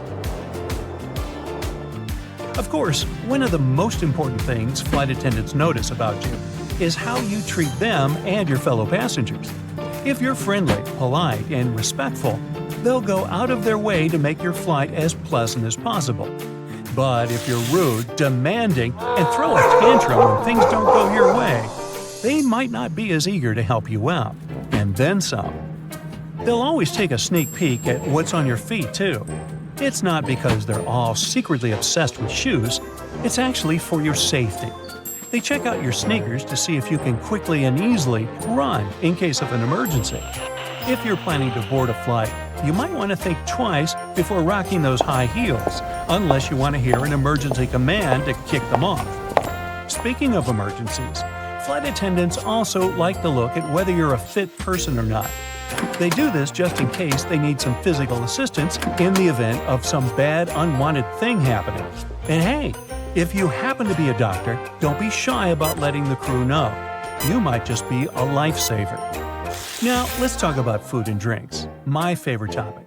Flight attendants are always happy to serve you, but they also notice what you order. If you ask for something that's not on the menu or request a complicated custom drink, they might raise an eyebrow. But if you order something simple and easy to prepare, like a glass of water or a bag of pretzels, they'll be more than happy to oblige. If you're planning to fly with your furry friend, make sure to prepare it for some attention from the flight attendants. Don't worry, they're just curious about your cute companion. And if your pet is a trained service animal and registered with the airline beforehand, they're good to go. Also, if you've paid for your pet to fly, make sure they stay cozy in their carrier for the entire trip. Flight attendants are also trained to notice any unusual behavior or potential red flags. If someone seems nervous or anxious, they'll keep an eye on them to make sure they're okay. Luckily, some flight attendants are also happy to share some secrets that will make your next experience in an airplane way better. For instance, if you're wondering when's the best time to take to the skies, they may have some ideas. Some destinations, for example, have plenty of flights throughout the day. So the question is, should you go early or stay up late? Turns out that the best time is first thing in the morning. But shh, don't tell anyone, or they might steal all the morning flights. The reasoning is pretty sound, though. The weather is usually calmer in the morning, and any delays from the day before should have been sorted out overnight. Now, when it comes to holiday travel, here's another piece of advice. If you can swing it, give yourself a little wiggle room. For example, try flying on the day before the winter holiday starts, instead of the 24th itself. That way, you'll have a bit more flexibility and hopefully avoid any stress or last-minute airport drama. What can you do when it comes to delays, you might wonder? Well, they can happen at any time, unfortunately, and there's not much a flight attendant can do about it. But don't worry, flight attendants and passengers are on the same team. Also, don't believe the rumors. Flight attendants won't hide information from you. There's no point. If you're stuck on a delayed flight, don't hesitate to ask the staff for all the info you need, and rest assured they will do their best to get you on the next available flight as soon as possible. Now, what about jet lag? Surely flight attendants have the best remedies. If you're hopping across time zones, most flight attendants recommend catching a quick snooze upon arrival. But don't get too cozy. Stay up until nightfall to help your body clock adjust. After all, you don't want to be groggy when you arrive. Also, if you're only visiting a destination for a short time, airplane staff recommend sticking to your home time zone. It might just save you from the hustle of adjusting to another time zone unnecessarily. And don't forget to keep hydrated, munch on nutritious food, and get in some exercise to keep your body feeling tip-top. Now, we've all seen in movies those scenes where the main character gets a surprise upgrade to business class out of the blue. As much as we all dream of being upgraded to a luxurious seat mid-flight, it's usually only possible on the ground, unless you're one lucky duck. There's a list and a method for who gets bumped up to first class. Sometimes, flight attendants will shuffle passengers around so families can sit together, or they do it to fix any seat mix-up. But once the plane takes off, moving around is pretty rare. Ever wondered if you can switch seats with another passenger during the flight? The answer is yes, you can. Most flight attendants encourage it, especially if it means keeping families together. However, it's best to figure out any seat-swapping arrangements before boarding to avoid any chaos. Plus, some seats are fancier than others, and if people have paid extra for them, it's important to be respectful of that. Also, did you know that the emergency exit rows are sometimes marketed as premium seating? Let's talk about some serious airplane etiquette. So, who gets to claim the middle armrest? It's a big debate, but most flight attendants think the person in the middle seat deserves it. Hey, let's give them a break. They're already stuck in the least desirable spot. Now, on to the great window blind debate. Some people want them up. Some people want them down. If it's a nighttime flight, keep them closed. You don't want to disturb your fellow passengers with unnecessary light. However, if you're flying over the Himalayas, you better believe people are going to peek through those windows. And let's not forget, blinds need to be open upon arrival for safety reasons. The crew needs to see outside in case of emergencies. Have you ever been curious about what flight attendants eat on board? Do they have the same food as the passengers? Turns out, they can have the same meals if they want to, but they don't always choose to. Some prefer to pack their own snacks like hummus, apples, and popcorn because the airplane options don't always keep them alert.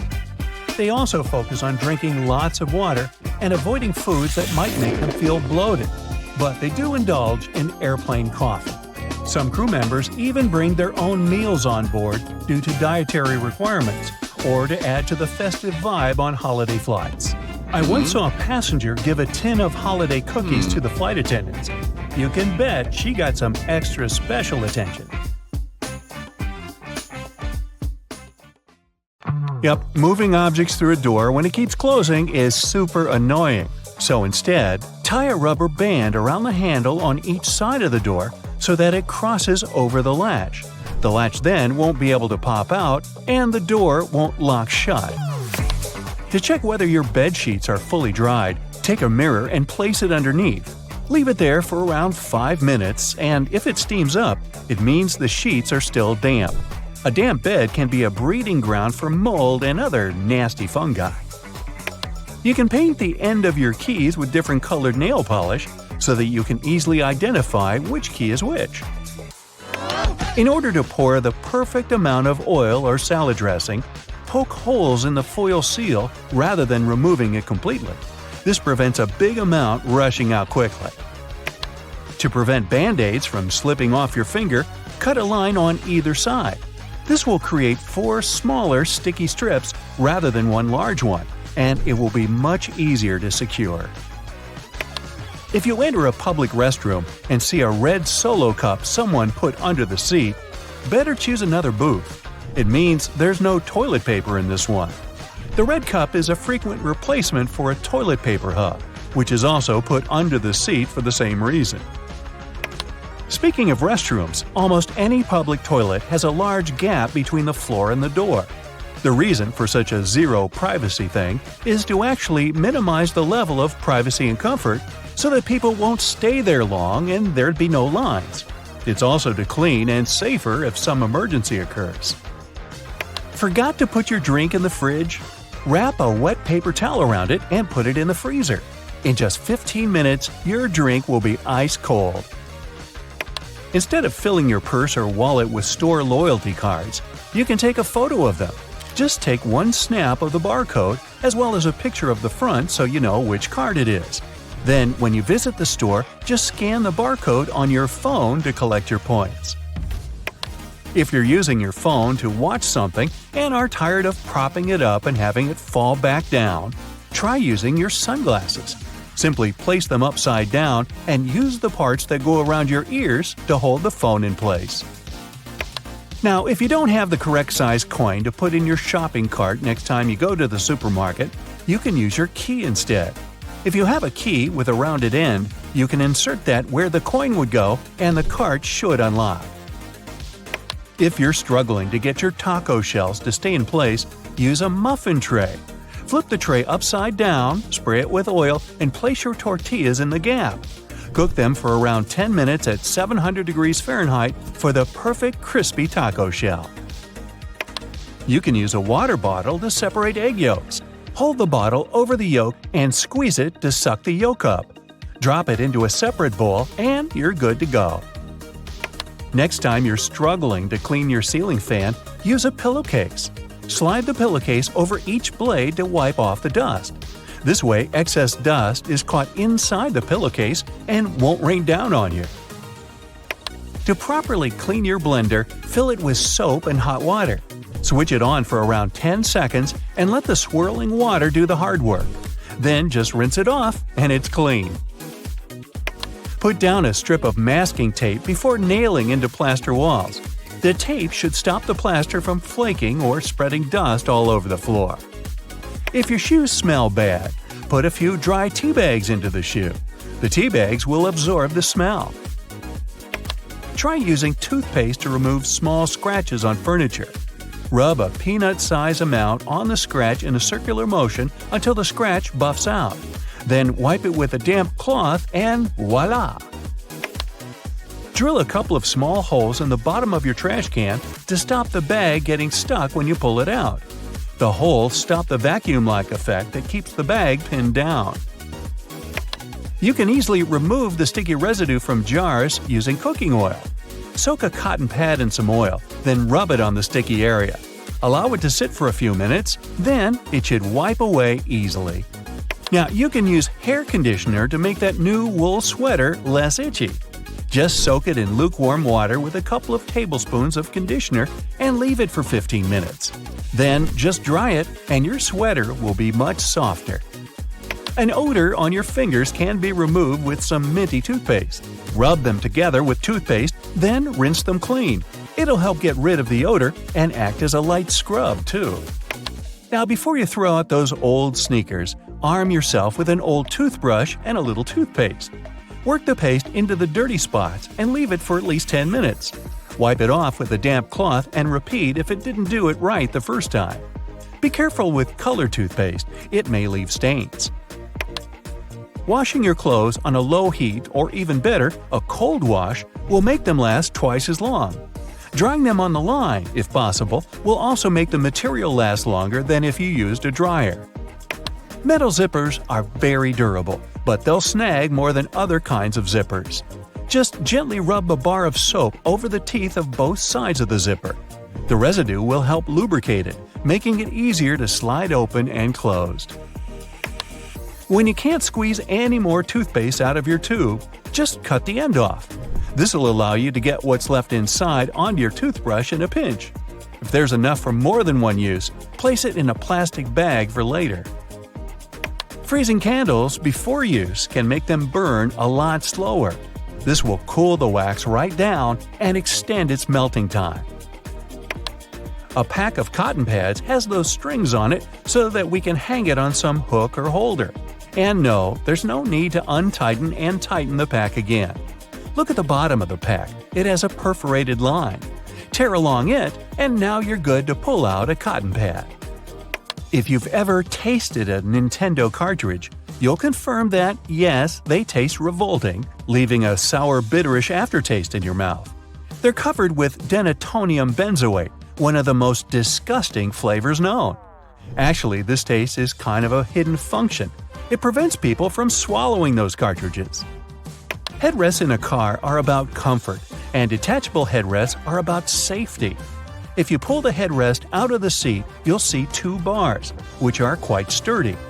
If you ever get locked or trapped in a car, you can get out of there smashing the window with these bars. Rough edges on the dimes aren't just about design. The coins used to be made of precious metals to show their real value. People would shave off the edges, spending the shaven coins with the same value, and melt the edges to new coins. To avoid it, minters added that pattern so people could tell if someone cut that coin before. That black grate on a microwave isn't just some fancy decoration. It's called a Faraday shield, and it prevents the rays from escaping the microwave. It also speeds up the heating, so you could enjoy yesterday's leftovers faster. A triple handle on a jerry can is there to make it easier for two people to carry it and distribute the fuel evenly. Gas cans often have a second hole that actually needs to be uncapped too before you pour the gas. The air passage will prevent it from pouring out, so no more fuel waste. Some so-called survival experts claim that in a critical situation, when you're out of water, It's okay to go number 1 and then drink this, nature's lemonade. Well, listen closely. That's nothing but an extremely dangerous myth. Not only is it gross, but it won't quench your thirst either. Even more, you're going to experience the opposite effect and get dehydrated at a much faster rate. You see, this bladder brew is the last step in your body's attempt to get rid of waste. No wonder it's brimming with waste products, which you should, by no means, reintroduce into your poor dehydrated body. However, it works just like water when you want to cool your body temperature a bit. Feel free to use your yellow rivers to dampen your clothing in case you want to freshen up. Another popular myth about hydrating your body speaks about sucking on a stone if you end up dehydrated. Well, while it's sort of true that sucking on a stone can help stimulate saliva flow, it's actually an ancient survival technique that people once used worldwide. But it doesn't provide actual hydration since, obviously, you can't get any water from the stone itself. Moreover, there is a risk of accidentally inhaling the stone if it's small, and it can potentially lead to choking. And finally, you never know what this stone experienced in life before you somehow decided to suck on it. Now, you might have heard that moss grows on the north side of trees, and you can use this knowledge to navigate through a forest. Well, I must disappoint you. Contrary to popular belief, and to what is often depicted in cartoons and movies, moss doesn't consistently grow on the north side of trees. The growth of moss depends on the species and the local climate. It thrives in areas where conditions are the most favorable, and it has nothing to do with the north or south. So don't rely on this rule too much.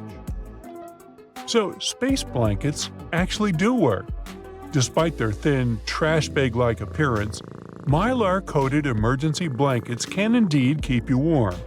The key lies in their aluminum coating, which is thermal reflective. This allows the blanket to reflect infrared energy and retain heat. If you're experiencing shock or exposure, your body loses heat to the air, and it leads to a drop in body temperature.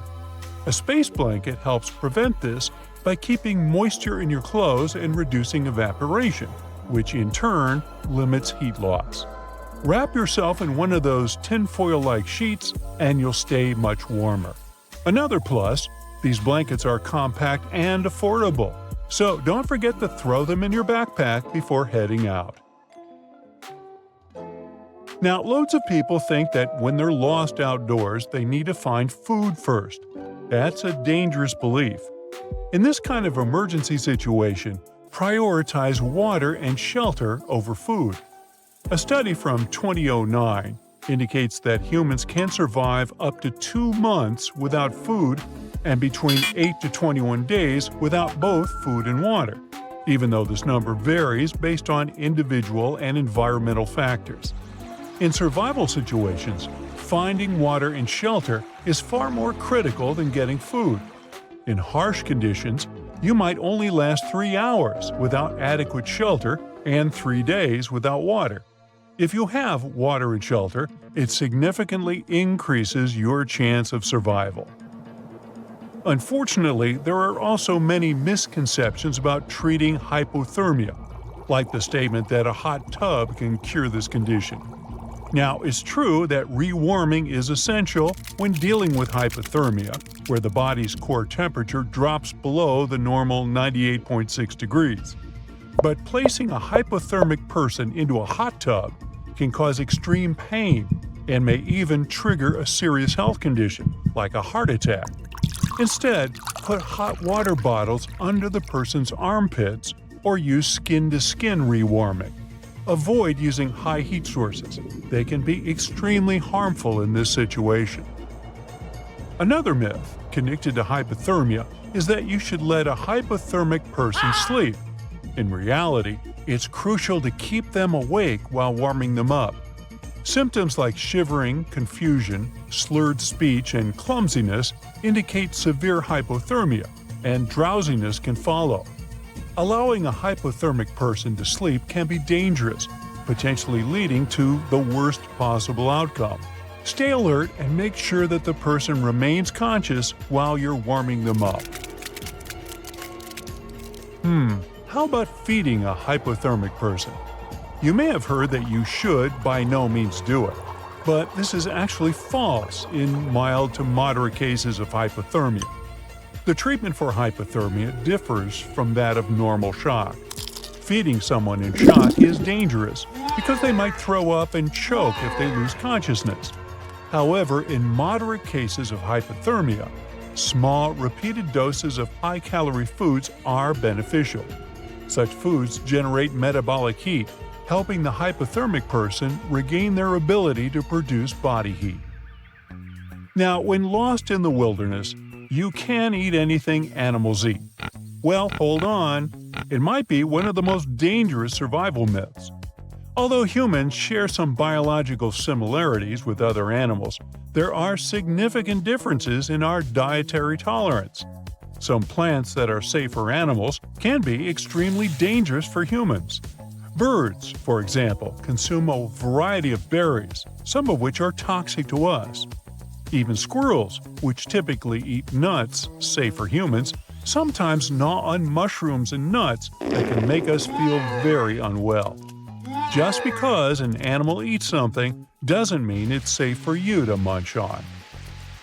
There is a belief that to find water you should follow flying birds, but this method is super unreliable. While some aquatic birds rarely stray far from water, many species roam extensively in search of food. There are people who believe that geese fly toward water at dusk, but these birds might just be heading to a clearing to rest for the night. A common belief is that if you can dent wood with your thumbnail, it's suitable for starting a friction fire. This myth is quite widespread, but it isn't reliable. Some softer woods that pass the thumbnail test are ineffective, while some denser woods are quite good for friction fires. The success of the thumbnail test is coincidental. It's not a dependable method altogether. So stop destroying your poor nails. Another misconception connected with friction fires is that you should use hardwood to get the best flames. While oak and other hardwoods are excellent for general firewood, they are not ideal for friction fires. Hardwood's high ignition temperature and density make it unsuitable for friction fire drills or boards. Instead, you can use non-resinous softwoods like cottonwood, basswood, cedar, and willow, which are much better suited for starting friction fires. Meanwhile, in an emergency situation, eating raw meat and seafood can help you survive. Well, that's not entirely true. Indeed, survival shows often depict hosts eating all kinds of raw things, but this isn't the best survival practice. Raw animal meat contains pathogens, including bacteria, viruses, and other microorganisms. They can easily cause serious and hard-to-diagnose illnesses in humans. Many people consume sushi and don't experience any health issues. But that's because certain raw seafood from saltwater is safe because the pathogens it contains are not harmful to humans. To minimize health risks, always make sure that meat and seafood are properly cooked before you eat them. Rubbing two sticks together isn't likely to produce a fire. Of course, friction is a real way to create a flame. But friction fires techniques require patience, practice, and even a bit of luck. It might look easy in movies or TV shows, but don't get overconfident, thinking you'll be able to do it without tons of practice in a stressful situation. If you're still eager to try it out, use a downward speed motion rather than a lot of force. Okay, so let's say you don't have enough patience to start a friction fire, but you do have matches. Well, they got wet at one point, but they're all dry now. Great! Not really. It's a myth that when dried, matches will work as they're supposed to. You see, the chemicals used in matches are vulnerable to humidity and moisture. Regular safety matches have a package with a striking surface that's made of a gritty material, for instance, powdered glass mixed with phosphorus. The head of the match is also made with grit, along with sulfur and an oxidizer.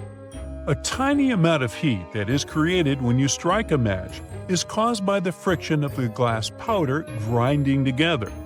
It converts the phosphorus into white phosphorus and it begins to catch fire. Match heads that were wet at one point simply won't light because of the careful chemical balance inside is all messed up. So if you're heading somewhere where there's a chance to get wet, either invest in waterproof matches or keep your matches in a waterproof container. Some people believe that a big fire can beat a shelter. In reality, though, even a fire made from large logs can't be an excuse to skip that important step. It can start raining heavily, and the flames will go out in no time. Plus, it's not that cool to sleep in the open. Wild animals aren't going to miss out on a delicious meal, like you. So it's always a good investment to take the time to build a shelter that will protect you from the elements and wild animals. There's a myth that all base layers work equally well. Unfortunately, this is not true. For example, cotton might lead to hypothermia if you rely on it as your primary base layer when the weather's cold. This fabric is great for wearing around the house, but it's better to use it in hot, dry climates. Once cotton gets wet, its insulating properties become non-existent. As soon as you start sweating, the moisture will soak into the cotton fibers and your clothes will begin cooling your body through conduction. And keep in mind that cotton fibers can keep up to 27 times their weight in water. And then, they'll store that liquid for up to 8 times longer than wool or synthetic fabrics. So the rule is, if it's cold enough for a onesie, then it's too cold for cotton. One of the most popular and dangerous survival myths depicted in movies and described in books is that you can suck the venom from a snake bite. In reality, it doesn't work. Even worse, it opens the affected person to a larger risk of infection by creating a bigger wound. And that's a wound with bacteria swarming human spit inside. Ew. Just put a pressure dressing on the wound and try to get medical help as fast as possible. Now, one might think that with a GPS, you'll never get lost. Of course, you should always take a GPS unit with you when you go hiking, if you have one. Keeping a GPS device with you will give you peace of mind, but you should keep in mind that these gadgets aren't fail-safe. You can misplace or break your device, or it can run out of battery. That's why you better have a map and compass, as well as the knowledge how to use them as a backup. After all, navigation isn't only about knowing which way to go. It's also about knowing where you are at the moment. There is a common belief that if you're stuck in a snowy environment without access to drinking water, consuming snow is the best way to rehydrate. However, this is a misconception and can actually lead to further dehydration. Why so? Well, when you eat snow, your body expends energy to melt and warm it up, which causes you to lose liquids faster. Plus, consuming snow can lead to hypothermia, a condition that is especially dangerous if you're alone in the wild. Snow might also contain harmful bacteria that can make you ill. If you have no other choice than to consume snow, melt it first using some sort of heat. Plus, avoid snow that doesn't appear fresh and white. Yeah, avoid that kind. If you experience frostbite, it's crucial to deal with it quickly. It's a dangerous misconception that you need to apply hot water to the affected area. In reality, it can worsen the damage. Instead, if medical help isn't immediately available, remove any wet clothing and submerge the frostbitten area in warm water. Prevent the affected area from refreezing and keep it elevated to minimize swelling. Apply a bandage to the area. If it's your finger or toes, wrap each one separately and place cotton pads in between them. They shouldn't touch. And remember this, never ever rub the frostbitten area. Should you find yourself lost in the wilderness, try to find a stream or small creek and follow it downstream until it joins a larger river. It'll likely lead you to civilization. Do not believe the myth that water is safe to drink if animals drink it. Always purify any water you find to avoid serious health problems. Even clear water can contain dangerous microorganisms. It's also a myth that it's safe to drink small amounts of salt water. This can actually lead to dehydration much more quickly than not drinking water altogether.